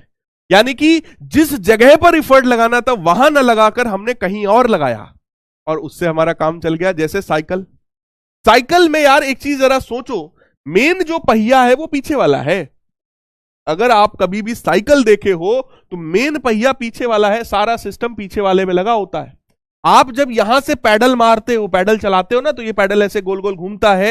ये देखो चेन लगी होती है, वो चेन घूमती है जो कि इस पीछे वाली इस पुली को घुमा रही होती है, राइट? जैसे ये घूमता है तो पीछे वाला पहिया घूमना शुरू करता है। जब पीछे वाला पहिया घूमता है तो उसके बाद आगे वाला पहिया घूमता है। बात समझ रहे हैं? तो बेटा साइकिल में भी यही है, घुमाना हमें पीछे वाला पहिया था, लेकिन हमने यहां पर पैडलिंग किया, यानी कि हमने एफर्ट यहां पर दिए और काम यहां पर हो रहा है, राइट? तो एफर्ट जिस जगह पर देना था, एफर्ट हमें कायदे से यहां देना चाहिए था, इसको घुमाना था, बट हम बैठ आगे रहे तो यहां कैसे हम घुमा देंगे? तो हमने इसमें थोड़ा दिमाग लगाया, एक मशीन बनाया, और मशीन बहुत सिंपल सा है कि भैया यहां पर हम पैडलिंग करेंगे और ये वाला पोर्शन घूम रहा होगा। क्लियर? तो मेरे प्यारे बच्चों पढ़ो, इन changing the point of application of effort. Effort लगाना था यहां पर, बट यहां लगाना पॉसिबल नहीं था क्योंकि हम तो आगे गद्दी पे बैठते हैं। तो हमने कहा भैया यहां पे हम एफर्ट लगाएंगे, ठीक, और उसका इफेक्ट यहां पर आएगा, ठीक? इसके लिए भी हम मशीन का यूज कर सकते हैं। तो पढ़िए, rear wheel of a cycle is rotated with the help of chain joined to toothed wheel by applying effort on the pedal attached with it. यानी कि रियर व्हील कौन होता है? ये वाला, ये जो है वो रियर व्हील है, पीछे वाला पहिया जिसको बोलते हैं रियर व्हील, ठीक? ये रियर व्हील है, पीछे वाला जो पहिया होता है वो रियर हो गया। टूथेड व्हील कौन सा है? ये वाला।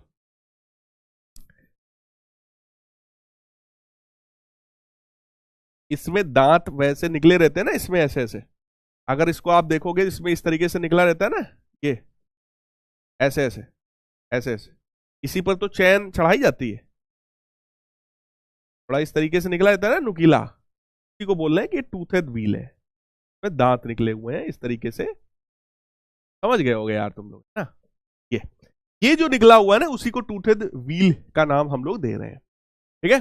फिर कह रहे हैं hence point of application of the effort is changed from rear wheel to pedal. यानी कि यहां पर एफर्ट देने की बजाय हमने पेडल पर एफर्ट दिया, राइट? तो हम एफर्ट की पोजीशन को चेंज कर सकते हैं बाय यूजिंग अ मशीन। तो मशीन का सबसे पहला यूज क्या था यार? Force multiplier. कम फोर्स लगाकर हम हैवी ऑब्जेक्ट को उठा सकते हैं, पहला फोर्स मल्टीप्लायर। दूसरा क्या है कि हमें जहां पर मेहनत करनी थी वहां करने की बजाय हम कहीं और मेहनत करेंगे और हमारा काम हो जाएगा। यानी कि एफर्ट की पोजीशन को हम चेंज कर सकते हैं। एफर्ट लगाना यहां था, हमने पेडल पर एफर्ट लगाया और हमारा साइकिल आगे बढ़ गया, ठीक है? तो ये भी काम बेटा हम लोग कर सकते हैं। तीसरा देखो, इन changing direction of effort, effort की डायरेक्शन को चेंज कर सकते हैं। यहां पर देखिए ये डुग्गी देवी जी हैं, है ना? डुग्गी देवी जी देखो, ये देखो शक्ल मिल रही है कि नहीं? चेक करो, चेक करो, इनकी शक्ल देखो मिल रही है कि नहीं मिल रही, है ना? एकदम चश्मा, चश्मा नहीं है बस, बाकी सब मिल रहा है ना? तो भैया डुग्गी देवी जी है, और डुग्गी देवी जी इस पुली के सहारे कुएं से, ये देखो एक बाल्टी पानी डुग्गी देवी जी ने खींच लिया। डुग्गी देवी जी देखिए नन्ही सी है, एकदम छोटी सी गुड़िया है, एकदम छोटी सी है डुग्गी देवी जी, लेकिन इनके अंदर इतनी एनर्जी है कि इन्होंने आराम से इस पुली के सहारे खींच लिया। अदरवाइज अगर ये डुग्गी देवी जी को मैं बोल देता भैया पुली उली नहीं है, ये बाल्टी नीचे है, और पता चला डुग्गी देवी जी ऐसे ऐसे खींच रही होती, पता चला खींचने की वजह खुद ही नीचे चली जाती है, कोई बड़ी बात नहीं है, राइट? हो जाता है ऐसा अक्सर, ठीक है? तो कहने का मतलब क्या है, इन्होंने डायरेक्शन को चेंज कर लिया, डायरेक्शन चेंज किया। क्या डायरेक्शन चेंज किया, जरा सोचो। अगर सिंपल बाल्टी होती, ये बाल्टी है, पानी वानी मान लो भरा हुआ, ये बाल्टी है, ठीक है, ये इसको उठाना होता तो मेरे को इफर्ट ऐसे लगाना था। अगर सिंपली बाल्टी ऐसे नीचे रखी है, मुझे उठाना है तो मुझे इफर्ट ऊपर लगाना पड़ेगा, राइट?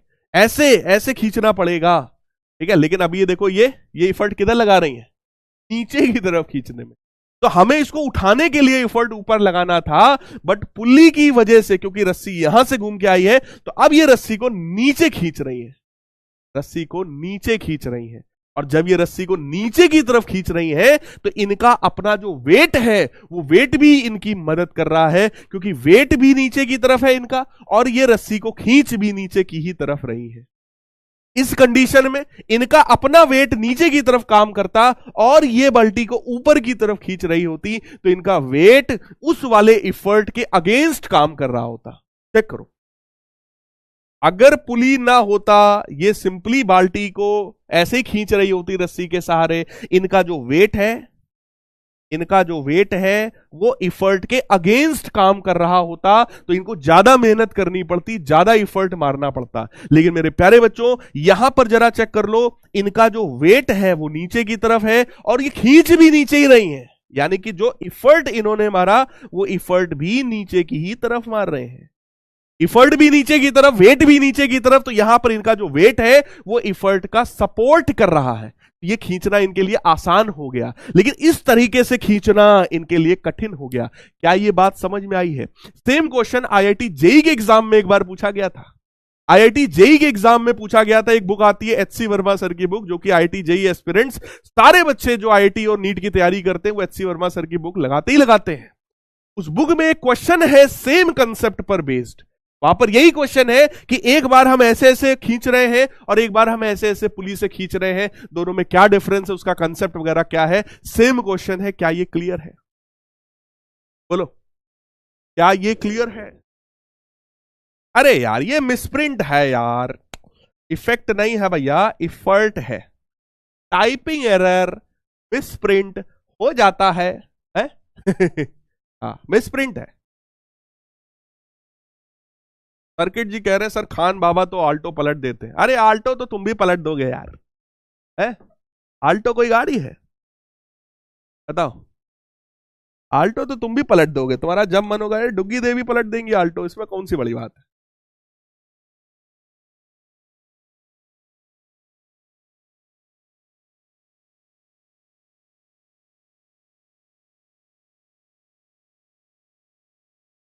ठीक है भाई। तो पहला यूज क्या था यार, फोर्स मल्टीप्लायर के रूप में। दूसरा यूज क्या था कि by changing the position of application of effort. Effort लगाना कहां पर था, कहां पर इफर्ट लगाना था और हमने कहां पर लगाया, तो हमने इफर्ट की पोजीशन को चेंज किया। तीसरा है हमने डायरेक्शन को चेंज किया। हमें इफर्ट लगाना चाहिए था ऊपर की तरफ, हमने इधर इफर्ट लगा दिया नीचे की तरफ। तो हम मशीन का यूज करके इफर्ट की डायरेक्शन को चेंज कर सकते हैं, इफर्ट की पोजीशन को चेंज कर सकते हैं, साथ ही साथ फोर्स को मल्टीप्लाई कर सकते हैं। फोर्स मल्टीप्लायर के रूप में यूज किया जा सकता है। Is it clear everyone? हाँ, इज इट क्लियर? बोलो बोलो बोलो बोलो, समझ तो आ रहा है ना? हाँ, तो ये कॉल करना है क्या? नहीं यार, थोड़ा पढ़ा लेते हैं पहले, है फिर पहले पढ़ाई।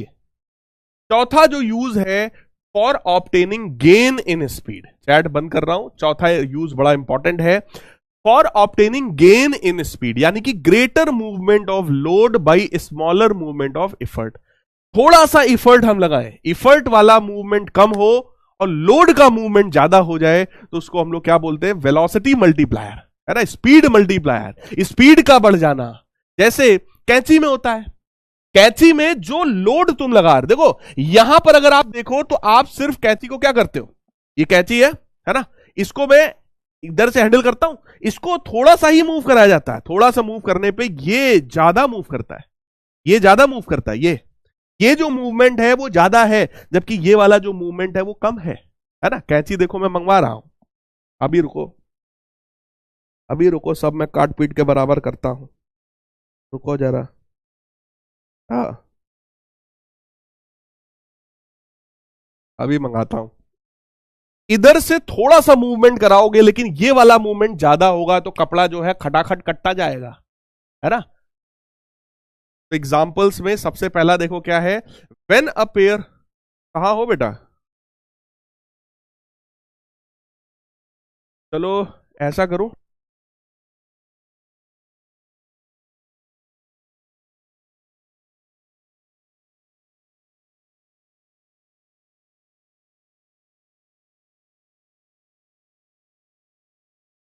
ठीक है। देखो, when a pair of scissors is used to cut a cloth, cut the cloth, its blade moves longer on cloth while handle moves a little. ये जो हैंडल है, ये हैंडल का मोशन तो इतना ही हो रहा है, इतना ही हो रहा है, लेकिन ये जो है वो खचाखच खचाखच खचाखच आगे जो है वो कपड़े को काटता जा रहा है। इसका जो मूवमेंट हो रहा है वो ज्यादा हो रहा है, ये ज्यादा मूव करता है, जबकि ये कम कम मूव करता है। ये डिफरेंस है, राइट। फिर अगला देखो क्या है, blade of a knife moves longer by a small displacement of its handle. यानी चाकू जो है, चाकू में भी यही होता है, चाकू का जो हैंडल है जिसको हम लोग पकड़ते हैं वो हम कम मूव कराते हैं, लेकिन आगे जो चाकू होता है वो धड़ाधड़ सब्जियों को काटता चला जाता है। बात समझ पा रहे हो। कभी नहीं देखा होगा कि इतना बड़ा मान लो अगर हमारे पास वो क्या है, क्या बोलते हैं उसको, कटहल है ना। अगर इतना बड़ा कटहल है, इतनी उसकी चौड़ाई है, चाकू कभी नहीं देखा होगा ऐसे ऐसे पूरा चलाते हुए ना। चाकू थोड़ा थोड़ा ही चल रहा है, लेकिन जो आगे वाला जो नाइफ है वो ज्यादा चल रहा है। हैंडल कम चलाते हैं, नाइफ ज्यादा चल रहा होता है, जो आगे वाला जो नुकीला पोर्शन है वो ज्यादा चल रहा होता है। यानी कि स्पीड मल्टीप्लायर के रूप में भी हम इसको यूज कर सकते हैं। यानी कि किसी भी मशीन को हम फोर्स मल्टीप्लायर के रूप में यूज कर सकते हैं। हम उसके इफर्ट की पोजीशन को चेंज कर सकते हैं, इफर्ट लगाना यहां था, हम पैडल पर इफर्ट लगा सकते हैं। हम इफर्ट की डायरेक्शन को चेंज कर सकते हैं ताकि वेट हमारा सपोर्ट कर जाए, और उसके बाद हम स्पीड मल्टीप्लायर के रूप में भी यूज कर सकते हैं, है ना। स्पीड मल्टीप्लायर के रूप में भी हम लोग इसको यूज कर सकते हैं। बोलो बोलो बोलो बोलो।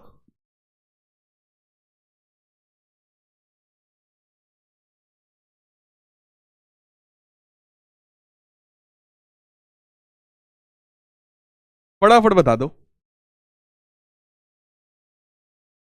सर, आप तो मुझे अटेंशन ही नहीं देते, क्या कर रहे हो सर। ओहो, कितना अटेंशन चाहिए भाई, है। रुको जरा, इनको अटेंशन दे दे तो, हाँ अटेंशन दे दे, लेकिन ध्यान रहना, कैंची आ गया है, ज्यादा अटेंशन में देखना, कट ना जाए। हाँ, हल्के में ना लेना। ये देखो, हाँ अब तुम्हें अटेंशन दे रहे हैं तो तुम फोन नहीं उठा रहे हो, है। कैसा टेंशन चाहिए, कैंची देख के डर गए क्या। ओहो, नहीं सर, बच्चों को डराया मत करो यार, है। नन्हे मुन्ने प्यारे प्यारे बच्चे कैंची देख के डर गए। ओहो, ये देखो ये देखो ये देखो ये देखो, देख रहे हो ना, इसका मुंह देख रहे हो ना, इसका मुंह देख रहे हो, ये देखो देखो देखो देखो, आवाज आ रही है ना, कैसे कैसे कच कच कच कच कच कच, देखो काट रहा है, देखो। ये जो वाला जो पोर्शन है, ये देखो इतना ही मूव कर रहा है, इतना ही मूव कर रहा, और ये धड़ाधड़ उतने में तो भैया काट पीट के बराबर कर देगा। आई देखो, आवाज आ रही है नहीं, हाँ। फटाफट फटाफट। तो मेरे प्यारे बच्चों, ये वाला जो पोर्शन, अबे नहीं मेरी उंगली कट जाएगी, ये वाला जो पोर्शन है, हाँ जोश जोश में पता चला चला दिया, खुद की उंगली चली गई, ऐसा नहीं है ना। ये वाला जो पोर्शन है ना, ये वाला पोर्शन ज्यादा मूव करता है, और ये वाला जो पोर्शन है जहां पर हम एफर्ट लगा रहे हैं वो कम मूव करता है, राइट। हाँ ठीक है भाई, ठीक है। देखो, ये बढ़िया रेमंड का कपड़ा है, काट रहे हैं दर्जी साहब अपने। देखो, ये हाथ से पता चल रहा है कि दर्जी साहब फॉरेनर है ना। अपने यहाँ के दर्जी साहब होते तो एकदम काले काले हाथ होते, बोलो। हाँ, चलिए जी आगे की बात करते हैं, हम लोग आगे की बात करते हैं। नैना गुप्ता कह रहे हैं सर बच्चों को अनब्लॉक कर दो। अच्छा ठीक है, मैं बात करूंगा। आप लोगों में जो भी बच्चे ब्लॉक हो चुके हैं, एक एक महीने के लिए ब्लॉक हो चुके हैं, आज मैं बात करूंगा, ठीक है, और उन लोग को अनब्लॉक कराने की कोशिश करूंगा, परेशान मत हो। लेकिन यार ऐसी हरकतें मत किया करो कि तुम्हें ब्लॉक करना पड़े, ठीक है, क्योंकि बहुत से ऐसे भी बच्चे हैं ना जो मैं बताऊं परमानेंटली ब्लॉक हो चुके हैं। आप ही लोगों में से परमानेंट ब्लॉक है बेचारे, वो कुछ भी नहीं कमेंट कर पा रहे हैं। अब पहले की गलती है, अभी तक झेल रहे हैं और आगे भी झेलते रहेंगे। तो फिलहाल मैं कोशिश करूंगा कि आप सबको अनब्लॉक करा दूं जो भी बच्चे ब्लॉक्ड हैं, लेकिन अपनी हरकतों को सुधार लो, ठीक है। हाँ ठीक है, चलो आगे देखो। अब कुछ टेक्निकल टर्म्स है रिलेटेड टू मशीन, मशीन से रिलेटेड कुछ छोटे छोटे हमारे पास टर्म्स हैं। सबसे पहला टर्म है सर लोड क्या होता है। लोड वो रेजिस्टिव या अपोजिंग फोर्स है जो हमें अप्लाई करना है, यानी कि जिसका वेट बहुत ज्यादा है तो उसका वेट जो है वही लोड है यार, है ना। तो लोड क्या है, द रेजिस्टिव और opposing force to be overcome by a machine. Machine का यूज करके जिस फोर्स को ओवरकम आप करना चाहते हो वही वाला फोर्स लोड कहलाता है। सर इफर्ट क्या है, the force applied on machine to overcome the load is called effort. जो हमने अप्लाई किया है मशीन के ऊपर ताकि हम लोड को ओवरकम कर सके उसको इफर्ट कहते हैं। जैसे हम लोग कहते हैं ना यार पढ़ने में इफर्ट दिया करो, तो इफर्ट कौन देगा, तुम इफर्ट दोगे। पढ़ाई क्या है तुम्हारे लिए, लोड है। हाँ ढेर सारी कंटेंट है, ढेर सारा पढ़ना है, तो पढ़ाई एक हिसाब से क्या हो गया आपके लिए, लोड। लेकिन जो तुम मेहनत कर रहे हो वो क्या कहलाता है, एफर्ट। इसीलिए क्या बोलते हैं हमेशा कि यार अपने एफर्ट को बढ़ाओ, जितना ज्यादा एफर्ट करोगे रिजल्ट उतना अच्छा आएगा। यानी कि एफर्ट वो है जो हम अप्लाई कर रहे हैं मशीन के ऊपर, ठीक है। लोड क्या है, जो मशीन, भाई मशीन का यूज कर रहे हो ना किसी चीज को उठाने के लिए, किसी चीज को खींचने के लिए, तो जिसको उठा रहे हैं जिसको खींच रहे हैं वो क्या है, वो लोड है। और जो हम अप्लाई कर रहे हैं मशीन के ऊपर वो क्या है, एफर्ट है, राइट। सर मैकेनिकल एडवांटेज क्या होता है, लोड और एफर्ट के रेशियो को मैकेनिकल एडवांटेज कहते हैं, है ना। लोड और एफर्ट के रेशियो को हम लोग क्या बोलते हैं, mechanical advantage. Mechanical advantage is equal to the ratio of load and effort, है ना।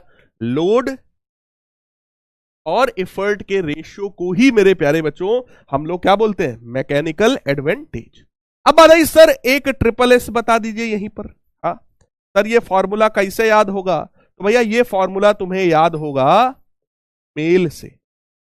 ये फॉर्मूला तुम्हें क्या याद होगा, मेल से, ठीक है। मेल मतलब MA, mechanical advantage is equal to load upon effort. Mechanical advantage is equal to load upon effort, simple. Triple S क्या है, मेल, है ना, मेल। अगर तुम मेल हो तो तुम्हें याद ही होगा कि तुम मेल हो, और अगर तुम फीमेल हो तो तुम्हें मेल तो चाहिए ही होगा, है ना। तो मेल सबको याद रहेगा, राइट। तो भैया मेल यानी mechanical advantage is equal to load upon effort. Triple S क्या है, ट्रिपल एस क्या है भैया, मेल, right. Mechanical advantage is equal to load upon effort. Load और एफर्ट के रेशियो को मेरे प्यारे बच्चों मैकेनिकल एडवांटेज कहा जाता है, मैकेनिकल एडवांटेज कहा जाता है। क्लियर है क्या, अरे पोल भी कराएंगे, टेंशन ना लो, सब कराएंगे। हाँ मशीन हैविंग मैकेनिकल एडवांटेज। अब देखो यार, हाँ सुनो सुनो, mechanical advantage is equal to load upon effort, है ना, लोड अपॉन एफर्ट, मेल, राइट, L अपॉन E, यही होता है भैया फॉर्मूला। ट्रिपल एस तो यही था, मेल, है ना बेटा। अब देखो यहां पर सीन क्या बनेगा, सबसे पहला सीन क्या है, मैकेनिकल एडवांटेज ग्रेटर देन 1 हो सकता है, मैकेनिकल एडवांटेज लेस देन 1 हो सकता है, मैकेनिकल एडवांटेज इक्वल टू 1 हो सकता है। मैकेनिकल एडवांटेज या तो 1 के बराबर होगा, या तो 1 से बड़ा होगा, या तो 1 से छोटा होगा। मेरे प्यारे बच्चों अगर मैकेनिकल एडवांटेज ग्रेटर देन 1 है, इसका मतलब load upon effort is greater than 1, इसका मतलब load is greater than effort. अगर लोड ज्यादा है एफर्ट से तो वहां पर मैकेनिकल एडवांटेज ग्रेटर देन 1 होगा, और अगर लोड ज्यादा है तो हम यहां पर उस मशीन को फोर्स मल्टीप्लायर के रूप में यूज कर रहे हैं। उस मशीन को फोर्स मल्टीप्लायर के रूप में यूज कर रहे हैं। ठीक है, अगर मैकेनिकल एडवांटेज लेस देन 1 है तो लोड और एफर्ट का रेशियो लेस देन 1 है, तो load is less than effort. यानी लोड कम था, तुमने एफर्ट ज्यादा लगा दिया, चाहिए था 10 न्यूटन, तुमने 100 न्यूटन लगा दिया, तो ऐसे में क्या होगा, 10 न्यूटन किसी चीज को उठाने के लिए चाहिए था, 100 न्यूटन लगा दिया, तो ऑब्वियस है हमने क्या बढ़ा दी, स्पीड बढ़ा दिया। ठीक है, स्पीड बढ़ा दिया, so that will provide speed multiplier, that will be used as speed multiplier, gain in speed. ठीक है, स्पीड मल्टीप्लायर के रूप में यूज हो गया। लेकिन यार लोड और एफर्ट का रेशियो अगर इक्वल टू 1 है तो लोड एफर्ट के बराबर आ जाएगा, लोड जो है वो एफर्ट के बराबर आ जाएगा। यानी कि हमने यहां पर चेंज इन डायरेक्शन ऑफ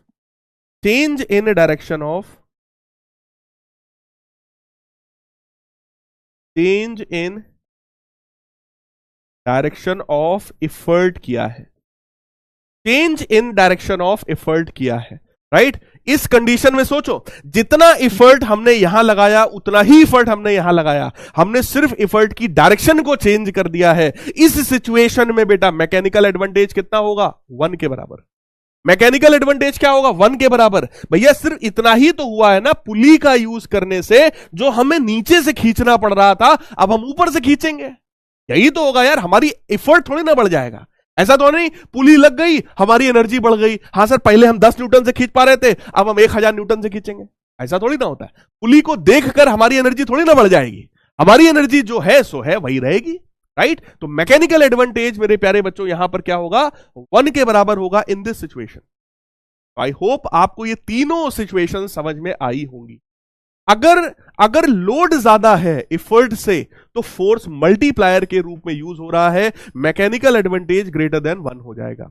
अगर लोड एफर्ट से कम है ना, लोड एफर्ट से कम है तो मैकेनिकल एडवांटेज लेस देन 1 हो जाएगा और वो स्पीड मल्टीप्लायर यानी गेन इन स्पीड के रूप में यूज हो रहा है। और अगर लोड और एफर्ट बराबर है इसका मतलब तुमने सिर्फ एफर्ट की डायरेक्शन को चेंज किया है। क्या ये बात समझ में आई, क्या ये बात समझ में आई, बोलो बोलो बोलो बोलो।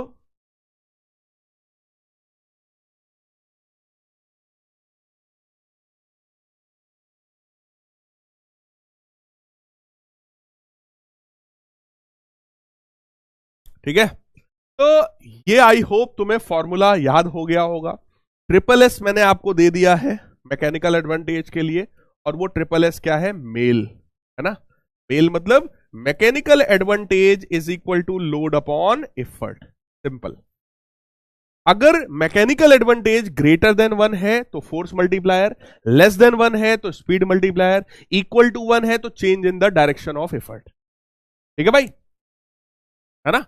कितने बच्चों को बात समझ में आ गई पूरी तरीके से, फटाफट बता दो जरा एक बार, कितने बच्चों को ये पूरी बात समझ में आ गई। देखो मैकेनिकल एडवांटेज यार बहुत बार पूछा जाता है, इस पर न्यूमेरिकल पूछा जाता है, लोड और एफर्ट का रेशियो बार बार निकालना होता है। कितने बच्चों को ये चीज पूरी पूरी समझ में आ गई है कि हाँ सर ये पूरा मेरे को एकदम चकाचक क्लियर है, बता दो। अदिति कह रहे हैं सर आप कभी मुझे वीडियो कॉल नहीं करता। अरे मैं तो करता, लेकिन तुम्हारा यहां पे अभी दिखा है तो पहले बिटिया है, पहले दिखा है तो दिखेगा मैं वीडियो कॉल करता। मैं तुमको वीडियो कॉल क्यों नहीं करता। आप लोग अनुराग चंदेल साहब फिर से आ गए, हुई हुई हुई हुई। आप लोग देखा था ना, मैंने एक रील डाला था इस पर, अपने इंस्टा पे मैंने एक रील डाला है, हुई हुई हुई हुई। ठीक है अनुराग भाई तुम भी जरा देखना एक बार, हुई हुई हुई हुई। हाँ 93.58% बच्चों को पूरी बात समझ में आ गई, क्या बात है। चलो जी, अगला है यार वेलोसिटी रेशियो। अगला क्या है मेरे प्यारे बच्चों, वेलोसिटी रेशियो। बस 5 मिनट और समझ लो। वेलोसिटी रेशियो क्या होता है सर, वेलोसिटी रेशियो का सिंपल सा मतलब है velocity of effort upon velocity of load. Effort की वेलोसिटी अपॉन लोड की वेलोसिटी। देखो मैकेनिकल एडवांटेज में उल्टा था, वहां पे लोड अपॉन एफर्ट था, यहां पर एफर्ट अपॉन लोड है। तो मेरे प्यारे बच्चों वेलोसिटी रेशियो जो है that is velocity of effort upon velocity of load, velocity of effort upon velocity of load. ठीक है, एफर्ट की वेलोसिटी अपॉन लोड की वेलोसिटी। इसका भी ट्रिपल एस तुम एक बना सकते हो, एक ट्रिपल एस इसका हम बना सकते हैं, और वो ट्रिपल एस क्या है? वी रेल, है ना, वी रेल। ट्रिपल एस क्या है भैया? वी रेल, वी रेल, है ना, वी रेल। ट्रिपल एस क्या है? V rail. तो वी आर मतलब क्या हुआ? Velocity ratio. ऊपर क्या आएगा? वेलोसिटी ऑफ एफर्ट, और नीचे क्या आएगा? Velocity of load. Velocity of effort upon velocity of load. Ratio of velocity of the effort to the velocity of load is known as velocity ratio. तो दो triple S मैंने आपको बताया। पहला ट्रिपल एस क्या था? मेल। पहला triple S क्या था? मेल, ठीक है। और दूसरा क्या था? V rail. पहला मेल, दूसरा वी रेल, राइट। बिहारी लोग थोड़ा समझेंगे। जैसे हमने पहला बनाया था ना मेल, तो वहां भैया मेल लोगों को हमने जो है थोड़ा सा प्रेफरेंस दे दिया, तो जितनी फीमेल लोग थी वो परेशान हो गई। ऐसा कैसे सर, एक ट्रिपल एस बनाया है तो एक हमारी तरफ से भी। तो उन्होंने क्या किया? उन्होंने रेल दिया। बिहारी लोग बोलते हैं ना, रेल दिया, रेल देंगे। तो उन्होंने कहा भैया वी रेल। वी मतलब वी कन्याएं, यानी कि वी महिलाएं, वी क्या बोलते हैं? फीमेल्स। हाँ, तो सारी फीमेल्स ने कहा वी फीमेल्स रेल, तो उन्होंने रेल दिया। हाँ, बिहारी लोग समझ पाएंगे, बिहार में वर्ड यूज होता है ना, रेल दिया, समझते हो? रेल दिया। तो एक था मेल और दूसरा फिर फीमेल लोगों ने रेल दिया। V rail. हाँ, बोलो यार।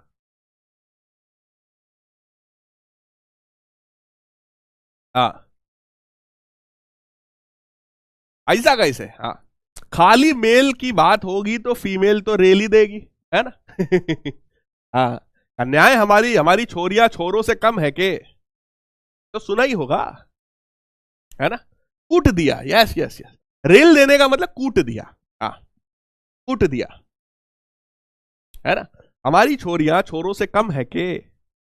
कतई कम नहीं है, ज्यादा ही है। हाँ, उस दिन भी मैंने एक एग्जांपल दिया था ना, ये जो डुग्गी देवी है, ये डुग्गू लाल को उछल के कंटाप मार सकती हैं। हाँ, लेकिन मर्द, कभी मर्द देखो वो होता है जो औरत पे हाथ ना उठाए। हाँ, कन्या ने भले कूट दिया लेकिन मर्द नहीं उठाएगा ना, है ना। असली मर्द वही है, हाथ नहीं उठेगा, निकल लेगा वहां से। हाँ, हाथ नहीं उठाना चाहिए। लेकिन जब बहुत ज्यादा जरूरत हो तो कुटाई की जा सकती है, ऐसी कोई बात नहीं। हाँ, चलो आगे बढ़ते। तो भैया वेलोसिटी रेशियो का जो फॉर्मूला मैंने आपको सिखाया वो था वी रेल, यानी कि velocity ratio is velocity of effort upon velocity of load. मेरे प्यारे बच्चों, वेलोसिटी का फॉर्मूला क्या होता है भैया? Displacement upon time. डिस्प्लेसमेंट किसका? Displacement of effort upon time taken. फिर displacement of load upon time taken. Time time cut गया क्योंकि टाइम तो सबका सेम था भैया। जितना टाइम एफर्ट को मिला उतना ही लोड को मिला, जितना हमें मिल रहा है उतना ही तुम्हें भी मिल रहा है, राइट। टाइम सबके लिए सेम है भैया। टी टी कट गया तो displacement of effort upon displacement of load, ये भी एक फॉर्मूला हो सकता है। किसका? किसका भैया? वेलोसिटी रेशियो का, है ना, वेलोसिटी रेशियो का। इसमें भी लेकिन खेला वही है भैया, वी रेल। वी रेल यानी एफर्ट ऊपर है, लोड नीचे है। एफर्ट ऊपर है, लोड नीचे है। मेल में क्या था भैया? मैकेनिकल एडवांटेज में क्या था? लोड ऊपर था, एफर्ट नीचे था, है ना। मेल एंड वी रेल, सिंपल। मेल एंड वी रेल, दो फॉर्मूले हैं केवल। तो बेटा वेलोसिटी रेशियो जो है that is the ratio of velocity of effort to the velocity of load. Velocity of load क्या होता है भैया? Displacement of load upon time. Velocity of effort क्या होता है? Displacement of effort upon time. Time time cut जाएगा, क्या बचेगा? That is displacement of effort upon displacement of load. Effort का डिस्प्लेसमेंट अपॉन लोड का डिस्प्लेसमेंट, है ना। दो ही चीजें हैं, दो ही चीजें हैं, खाली खाली दो ही चीजें हैं। क्या? मेल एंड वी रेल। क्या आपको याद है? समझ में आ गया सबको? समझ में आ गया ना सबको? सिर्फ दो चीजें हैं आज की पूरी देखो मशीन को समझने के लिए, सिर्फ दो ट्रिपल एस है मशीन को समझने के लिए। बोलो सिर्फ दो ट्रिपल एस है। पहला है मेल, और जब ज्यादा मेल मेल करोगे तो वी रेल तो हो ही जाएगा, है ना। हाँ, तो मेल और वी रेल, सिंपल। सिर्फ ये दो फॉर्मूले हैं, इसी से सारा खेल है। वेलोसिटी रेशियो यहां से निकलता है, that is equal to velocity of effort upon velocity of load, और यहीं से निकलेगा displacement of effort upon displacement of load. Simple simple. Clear है क्या? फील आया कि नहीं आया? बोलो ट्रिपल एस ओपी है कि नहीं? अगर ये ट्रिपल एस एकदम चकाचक समझ में आया, दोनों चीज मैकेनिकल एडवांटेज भी वेलोसिटी रेशियो भी, तो एक बार जरा चैट बॉक्स में हो जाए triple S OP, triple S OP. हाँ, एक बिहारी सब पे भारी, बात सही है। हाँ, फटाफट बता दो, फटाफट। ट्रिपल एस ओपी हो जाए एक बार, ट्रिपल एस ओपी हो जाए।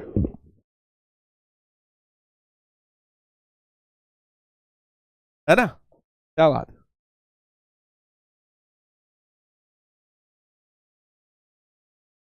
गुंजन कह रहे हैं बिफोर कि आपने 0.5 ही लिया है, ऐसा है क्या?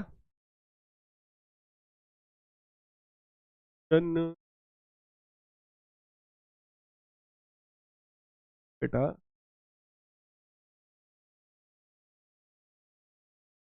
जन बच्चा, ये देखो जरा तुम बेटा, देखो मास था 0.5 किलोग्राम, जी की वैल्यू 10 होती है, हाइट कितना है भैया 5 सेंटीमीटर, 100 से डिवाइड करोगे मीटर में आएगा, एक जीरो से एक जीरो कट गया, तो 5/10 0.5 हुआ, 0.5 और 0.5 मल्टीप्लाई करोगे 0.25 आ जाएगा। सिंपल है ना, क्या दिक्कत है इसमें?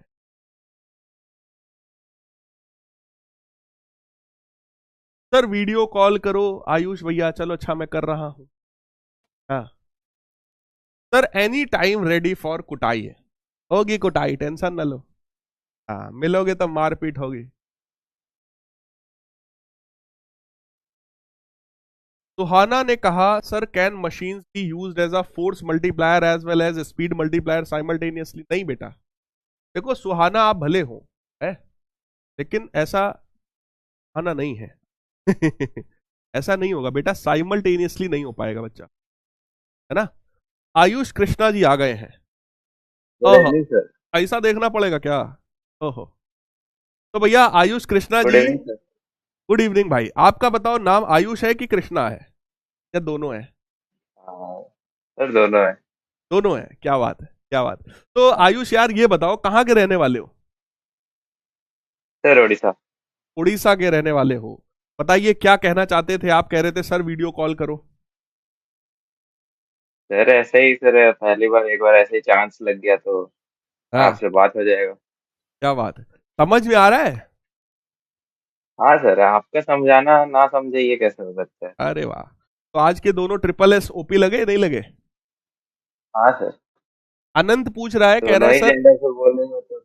अनंत कह रहा है सर ये ट्रिपल एस क्या होता है, बता दो जरा अनंत को एक बार। भैया आयुष मास्टर साहब बताएंगे आपको ट्रिपल एस क्या होता है, बताओ भाई। सर फॉर्मूला कैसे सस्ते में रटे। है ना, नहीं ट्रिपल एस का फुल फॉर्म बता दो इन्हें बस। सर वो तो नहीं पता है, अरे यार जा लेकिन यार। वो समझा।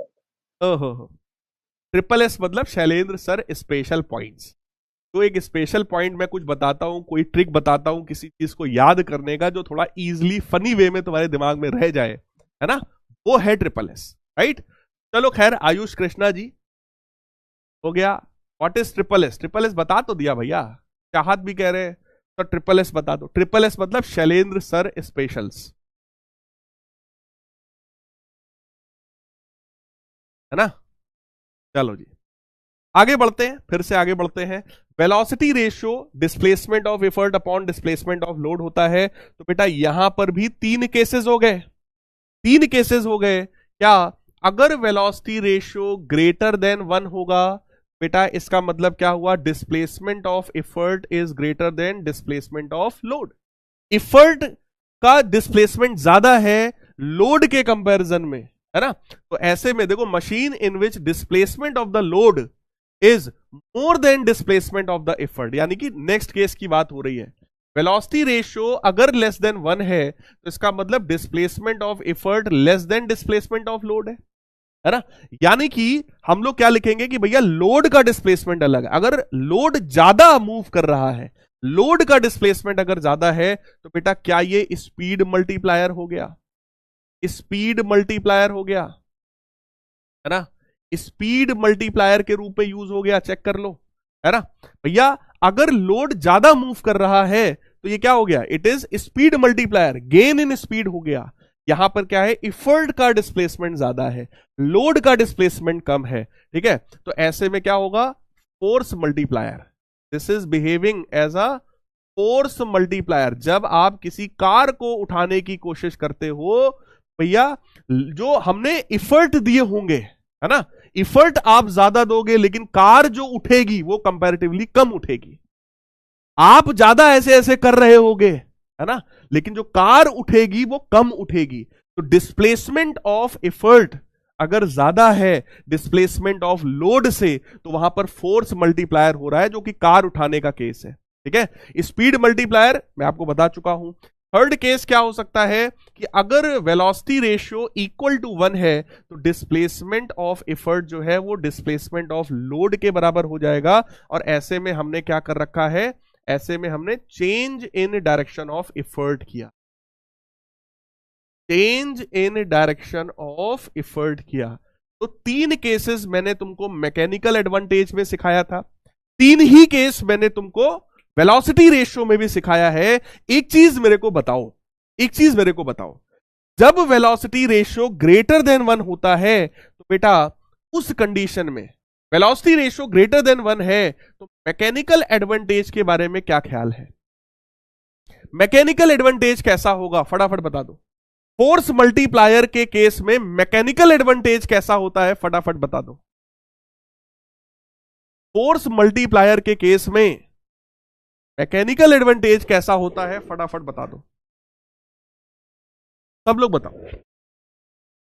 मैकेनिकल एडवांटेज का ट्रिपल एस क्या था? मेल, है ना, यानी load upon effort, load upon effort. अगर फोर्स मल्टीप्लायर हो रहा है, फोर्स बढ़ रहा है, तो हमने एफर्ट कम दिया होगा, लोड ज्यादा रहा होगा। So that must be what? सोचो।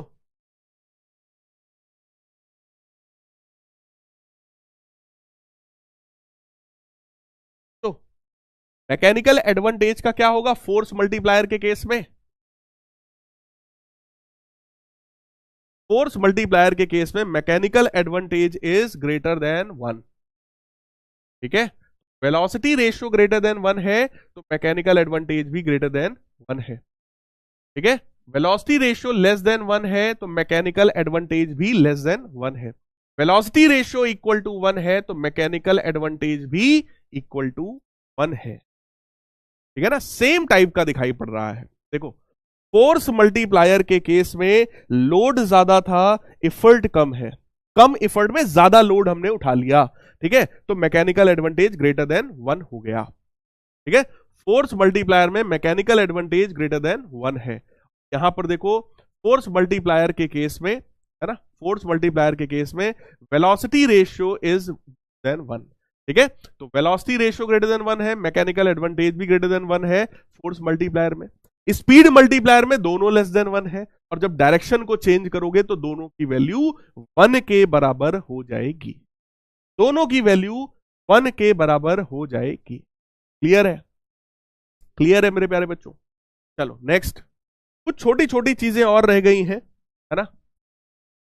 देखो 1 वीक का आपका वेकेशन था, तो मैं एक क्लास तो मेरी चली गई, इसलिए मैं थोड़ा सा यार 10-15 मिनट तो कॉपरेट कर सकते हो।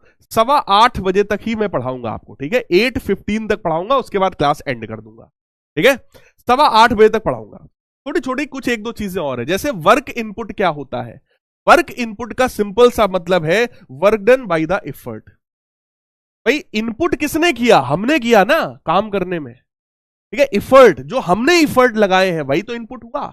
आउटपुट में तो जो लोड कितना उठा है ये आउटपुट है। तो यार वर्क इनपुट का मतलब होता है work done by the effort. So work done on machine by the effort is known as work input.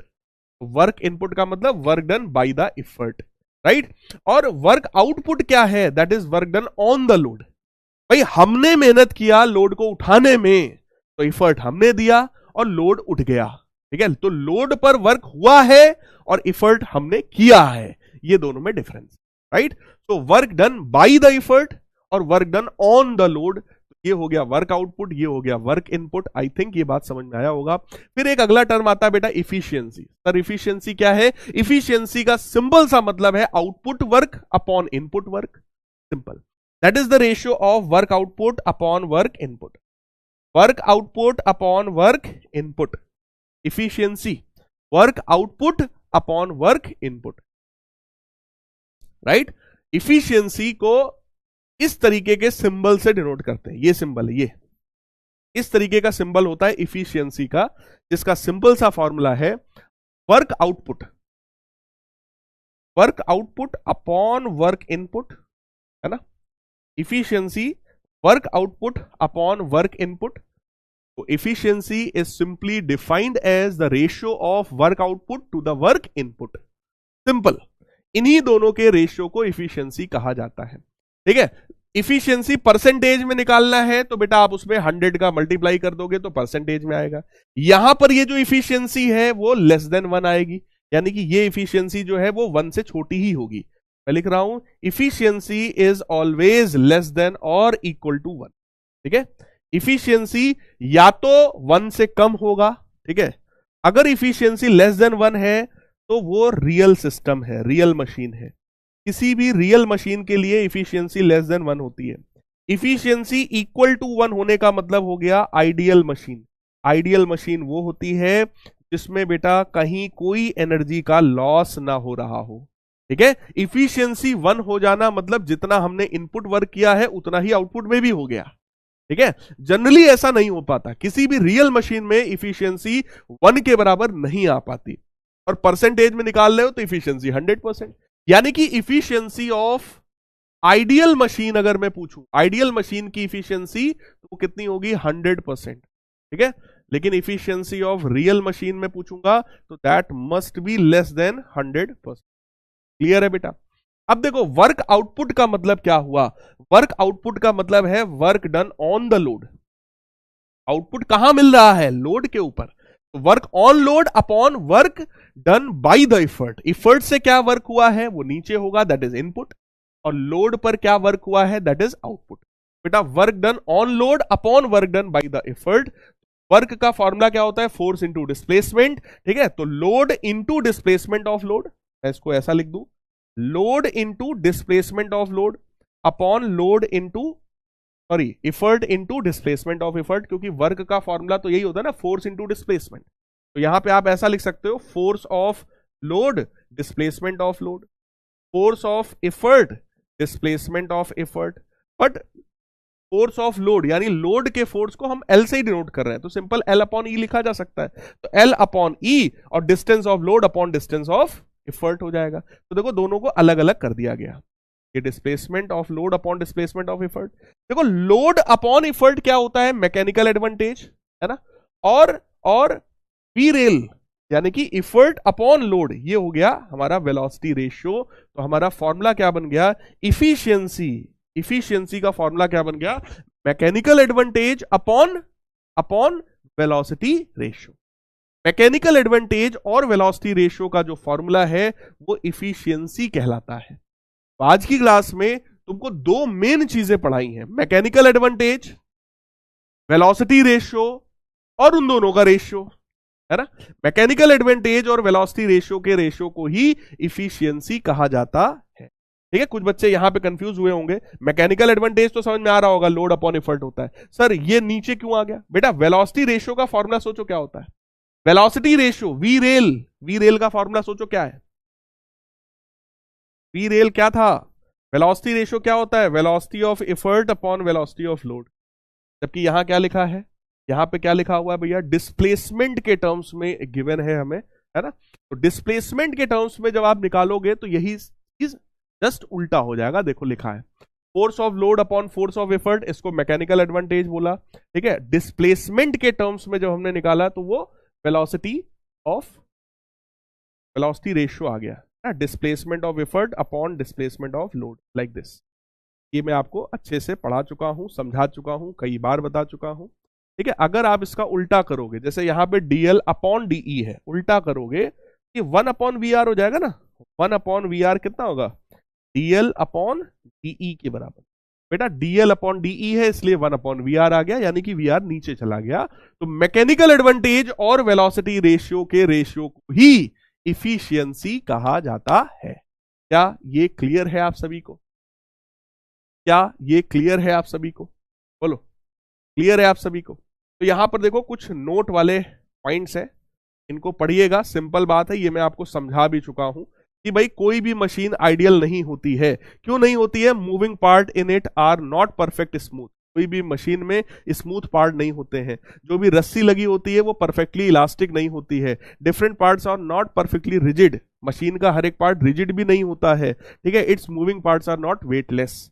Weightless parts इसमें नहीं होते हैं। तो इन 4 कारणों से कोई भी मशीन आइडियल नहीं हो सकती, कोई भी मशीन 100% इफिशिएंट नहीं हो सकती, यानी 100% इफिशिएंसी पॉसिबल नहीं हो पाती। इसीलिए आपने देखा होगा जब भी मैं इस तरीके का पोल करता हूं, है ना, जैसे तुम लोग भी बता दो कितने बच्चों को समझ में आया, फटाफट बता दो कितने बच्चों को समझ में आया, फटाफट बता दो। जब भी मैं इस तरह का पोल करता हूं, बहुत ही एक्सट्रीमली रेयर केस में 100% आता है।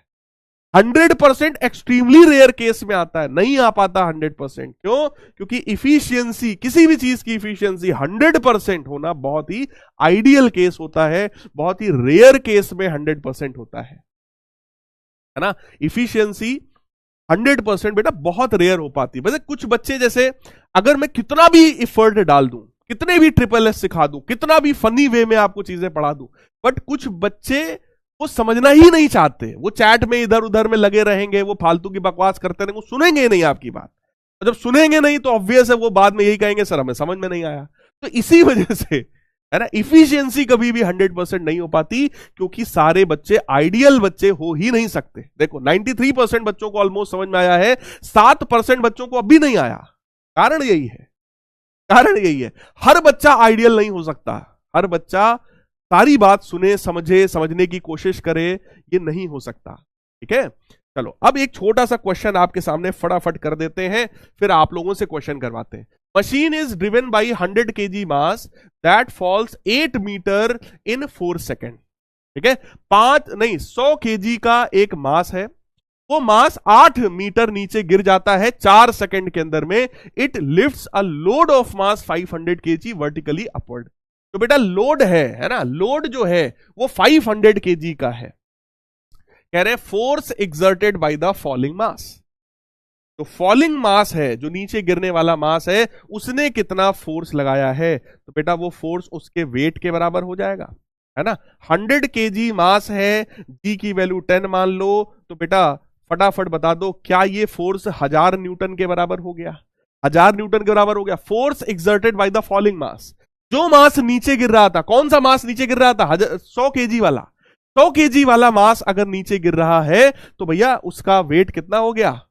1000 न्यूटन। सेकेंड पार्ट देखो, work done by the falling mass. बेटा वर्क होता है ना फोर्स इनटू डिस्प्लेसमेंट। फोर्स कितना है? 1000 न्यूटन, और डिस्प्लेसमेंट कितना है? 8 मीटर के बराबर। तो यार कितना वर्क हो गया? 8000 जूल्स के बराबर। 8000 जूल्स के बराबर। Power input by the machine, कह रहे पावर बता दो। पावर का मतलब वर्क अपॉन टाइम। वर्क हो गया 8000 जूल के बराबर। टाइम कितना लगा? 4 सेकंड का। टाइम कितना लगा भैया? 4 सेकंड का। 8000 बटे 4 करोगे तो बेटा 2000 वॉट आ जाएगा, जिसको 2 किलोवाट भी लिखा जा सकता है। यानी पावर कितना हो गया? 2 किलोवाट के बराबर, है ना। फिर आ जाओ फोर्थ पार्ट। फोर्थ पार्ट में कह रहा है power output of the machine if efficiency is 60%। कह रहे अगर इफिशियंसी 60% है, बेटा इफिशियंसी का मतलब होता है हमेशा पावर आउटपुट बटे पावर इनपुट। पावर आउटपुट बटे पावर इनपुट, या work output upon work input, यही होता है इफिशियंसी। इफिशियंसी कह रहा है 60% है, तो 60/100 कर लोगे, है ना। या परसेंटेज में वैल्यू निकाल रहे हो तो 60% अगर निकाल रहे हो तो यहां 100 का मल्टीप्लाई करना पड़ेगा, है ना। तो power output upon input, input power कितना था? 2000 वाट के बराबर। इनपुट कितना था? 2000 वाट के बराबर, मल्टीप्लाइड बाई 100, 0 0 कट जाएगा। ठीक है, तो पावर आउटपुट कितना आएगा? 1200 वाट के बराबर। इनपुट पावर था देखो 2000 वाट, 2000 वाट, ठीक है, और आउटपुट पावर कितना मिला 1200 वाट। यानी कितना वेस्ट हो गया पावर, कितना पावर लॉस हो गया। तो पावर लॉस अगर मैं बताऊं तो 2000 में से 1200 घटा देना, 800 वाट का पावर वेस्ट हो गया, है ना, दैट इज पावर लॉस हो गया। फिर हमसे कह रहा है कि work done by the machine in 4 second, work done by the machine in 4 second, ठीक है। तो बेटा पावर आउटपुट का मतलब क्या हो गया, work output upon time taken. Power output कितना है 1200 वाट, ठीक है। वर्क आउटपुट हमसे पूछ रहा है और टाइम कितना दे रहा है 4 सेकंड का। तो मेरे प्यारे बच्चों वर्क आउटपुट की जो वैल्यू है, क्या ये वैल्यू 12 चौका 4800 हो गया, 4800 जूल के बराबर वर्क हो गया। बोलो यार, है ना, 8000 जूल का वर्क हमने इनपुट किया था, ठीक है, ये हमारे एफर्ट्स थे। लेकिन लोड में क्या पहुंचा, आउटपुट में क्या हुआ हमारे पास, तो आउटपुट भैया 4800 जूल का ही हो पाया है ना, क्योंकि क्योंकि 60% इफिशियंसी थी, यानी कि 40% एनर्जी वेस्ट हो गई, 60% यूज हुई है, 40% वेस्ट हो गई। क्या ये क्लियर है, क्या ये क्लियर है? This is important, this is important, पूछा जा सकता है आपके बोर्ड एग्जामिनेशन में, इंपॉर्टेंट, बोर्ड एग्जामिनेशन में पूछा जा सकता है बेटा, एकदम सिंपल क्वेश्चन है, बउआ छाप। चलो अगला क्वेश्चन तुम लोग को बताना है। कह रहे मैकेनिकल एडवांटेज, लोड और effort they are related as, किस तरीके का रिलेशन है इनके बीच में, फटाफट बताओ। चलो मैकेनिकल एडवांटेज, लोड और इफर्ट में कौन सा रिलेशन है? ट्रिपल एस क्या था इसका, मेल, है ना, ट्रिपल एस क्या था, मेल। हमें पता है ज्यादातर बच्चे यही मेल देखेंगे सीधे टिक मार देंगे, लेकिन दिमागी लोग जरा सही आंसर देंगे। फटाफट आंसर करो, आंसर करो।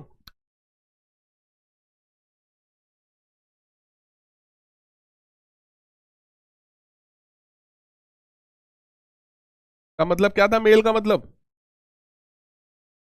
Mechanical advantage is equal to load upon effort, है ना, mechanical advantage into effort is equal to load. ऐसा कौन सा ऑप्शन है, mechanical advantage into effort is equal to, कौन सा ऑप्शन है ऐसा? देखते हैं भैया कितने बच्चों ने सही किया है, कितने बच्चों ने सही किया है।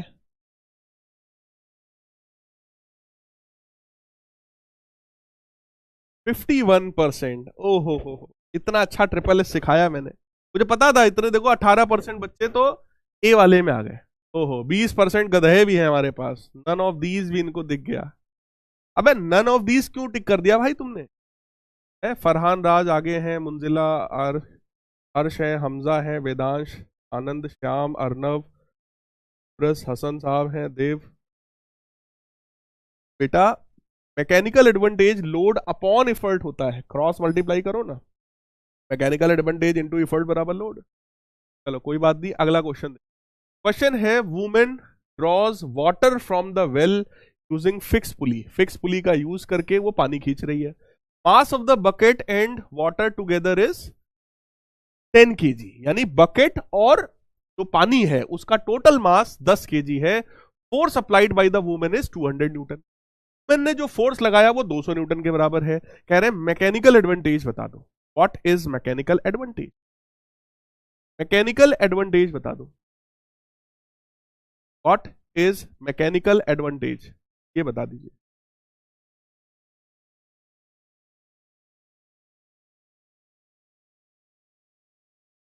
मैकेनिकल एडवांटेज की वैल्यू बता दो बेटा।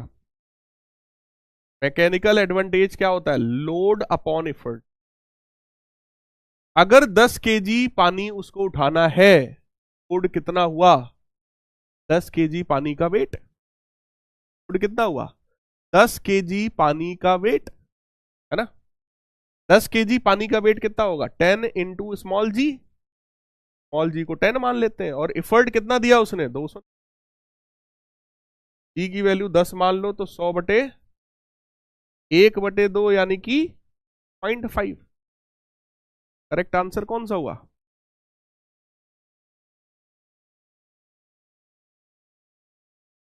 अक्षय कह रहे सर पोल जल्दी आ रहा, अरे ठीक है यार, अगर 2-4 सेकंड 10 सेकंड पहले भी आ जा रहा है तो कोई फर्क नहीं पड़ता उससे यार। जब तुम्हारे पास क्वेश्चन आए तुम क्वेश्चन को पढ़ो, फटाक से आंसर दो, है ना बेटा। मैकेनिकल एडवांटेज निकालना था जो कि हमेशा लोड अपॉन एफर्ट होता है। लोड कितना था? लोड वो होता है बेटा जिसको उठाया जा रहा है। क्या उठाया जा रहा है? पानी बाल्टी, ठीक है। 10 kg उसका मास था, उसका वेट कितना हो जाएगा यार? 100, राइट। तो 100/200, 0.5 हमारा आंसर आया, डी वाला आंसर, है ना। 0.5, 29%। ओ हो 29%। चलो बच्चों ने सही किया है। देख लो यार कितना सिंपल है बेटा। कुछ सोचो ना, फोर्स अप्लाइड बाई वुमेन, जो फोर्स हम लोग लगाते हैं वो क्या होता है? एफर्ट होता है ना। फोर्स जो भी हम लोग अप्लाई करेंगे that is what? That is effort. जो काम हो रहा है वो लोड है ना। यानी कि जो उठा रहा है, जो उठ रहा है दैट इज लोड। लोड हो गया mg के बराबर, मास कितना है 10 और स्मॉल g को 10 ले लो, ये कितना हो गया 100 न्यूटन के बराबर। अच्छा एक चीज और सोचो, मैकेनिकल एडवांटेज जो है, क्योंकि ये दो तरीके के फोर्स का रेशियो है, so it is unitless. Mechanical advantage हो या फिर वेलोसिटी रेशियो हो, बोलो ये दोनों ही क्वांटिटीज कैसी हैं? यूनिटलेस। इन क्वांटिटीज का कोई यूनिट नहीं होता है, ठीक है ना, कोई यूनिट नहीं होता है मेरे प्यारे बच्चों। नेक्स्ट क्वेश्चन देखो। एक बच्चे ने कहा सर थोड़ा सा टाइम दो पढ़ने के लिए, दे रहा हूं टाइम, सुनो। Correct relationship between mechanical advantage, velocity ratio and efficiency is. भैया इफिशियंसी जो होती है वो दो चीज का रेशियो होता है, मैकेनिकल एडवांटेज और वेलोसिटी रेशियो का। आपको इन चार में से सही ऑप्शन चूज करना है। अब तो कर दो यार, अब तो कर दो यार, है अब तो कर दो फटाफट। विवेक कह रहे हैं सर लोड बढ़ गया। वैष्णवी पांडे कह रही है सर फिजिक्स इतना कॉम्प्लिकेटेड क्यों है? कहां कॉम्प्लिकेटेड है बच्चा? आज की क्लास में अगर कायदे से देखो तो 3 चीजें मेन पढ़ाई हैं तुमको। एक मैंने पढ़ाया मैकेनिकल एडवांटेज है का ट्रिपल एस सिखाया, मेल, that is load upon effort. फिर मैंने तुमको वेलोसिटी रेशियो सिखाया, उसके लिए सिखाया वी रेल मतलब velocity of effort upon velocity of, velocity होता है displacement of effort upon displacement of. Simple. Efficiency क्या है? इन दोनों का रेशियो क्या है ना। क्वेश्चन में कह रहा है इनमें से कौन सा सही है यार, क्रॉस मल्टीप्लाई कर लो ना। इफिशियंसी इंटू वेलोसिटी रेशियो बराबर मैकेनिकल एडवांटेज, पहले ही वाला सही है। क्या है इसमें बताओ? Efficiency into velocity ratio is equal to mechanical advantage. ये वाला ऑप्शन सही है, 74% बच्चों का सही है। सिंपल है ना। चलो next, select the incorrect statement. आपको इनमें से जो गलत स्टेटमेंट है वो चूज करना है। Machine always has a efficiency less than 100%, क्या ये स्टेटमेंट गलत है? Mechanical advantage of the machine can be less than 1, mechanical advantage less than 1 हो सकता है। Machine can be used as a speed multiplier, क्या ये हो सकता है?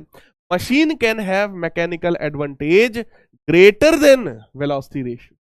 कह रहा है इनमें से गलत स्टेटमेंट को चूज, गलत को पढ़ो पहले।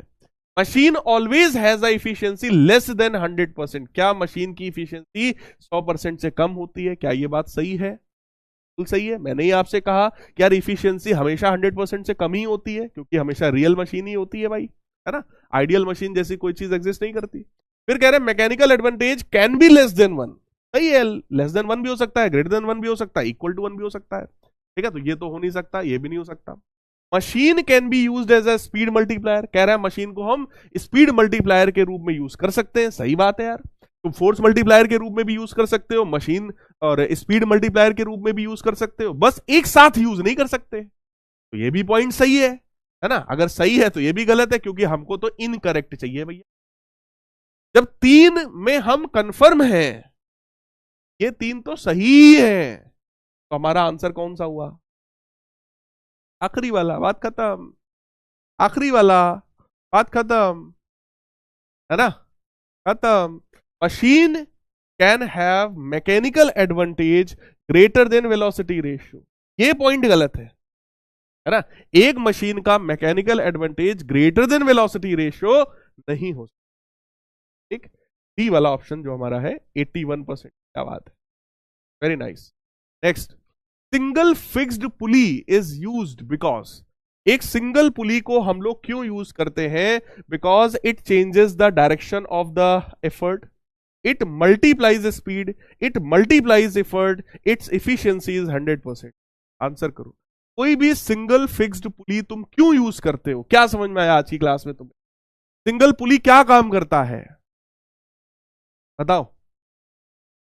It changes the direction of effort, multiplies speed, multiplies effort, या इफिशियंसी 100%। पुली क्या काम करता है? क्या समझ में आया तुमको?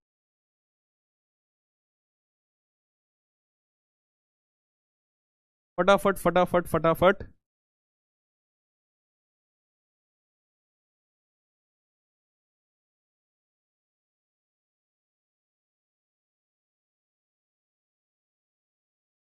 चलो, जाते जाते एक बढ़िया सी तुम्हें मैं शायरी सुना के जाऊंगा, तुम्हारा दिल खुश हो जाएगा।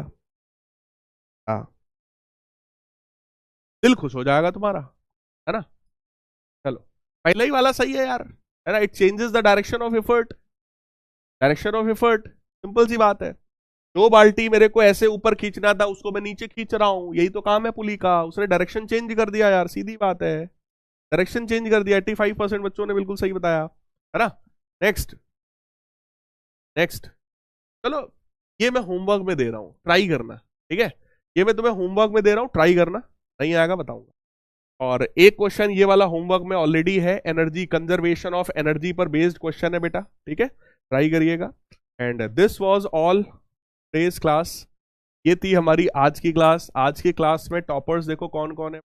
वेदांश है 6 में से 6, अंशुमन है, देव वर्मा है, जैनिल है, ये श्रिया है, और हिमांशी है, अंजना है, कनुप्रिया है, पेल्योर चंदन भी है, वाह वाह, और सुभाष मेहता भी है। ये सारे बच्चों ने 6 में से 6 क्वेश्चंस को सही किया है, राइट। हाँ, सिमी पांडे की देखो AIR 28 आ गया भैया, 28वीं रैंक इनकी आ गई है।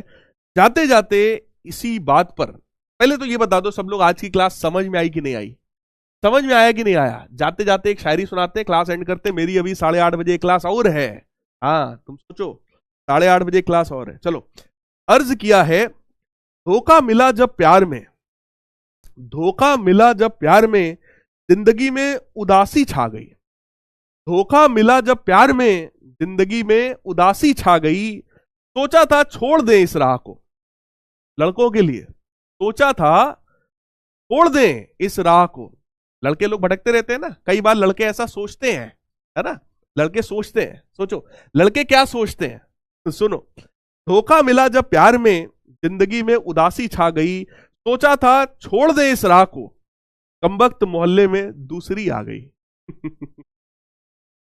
तो मेरे प्यारे बच्चों, आज की क्लास को यहीं पे एंड करते हैं। मिलेंगे आपसे नेक्स्ट वीक, तब तक के लिए good bye, take care, love you all, God bless.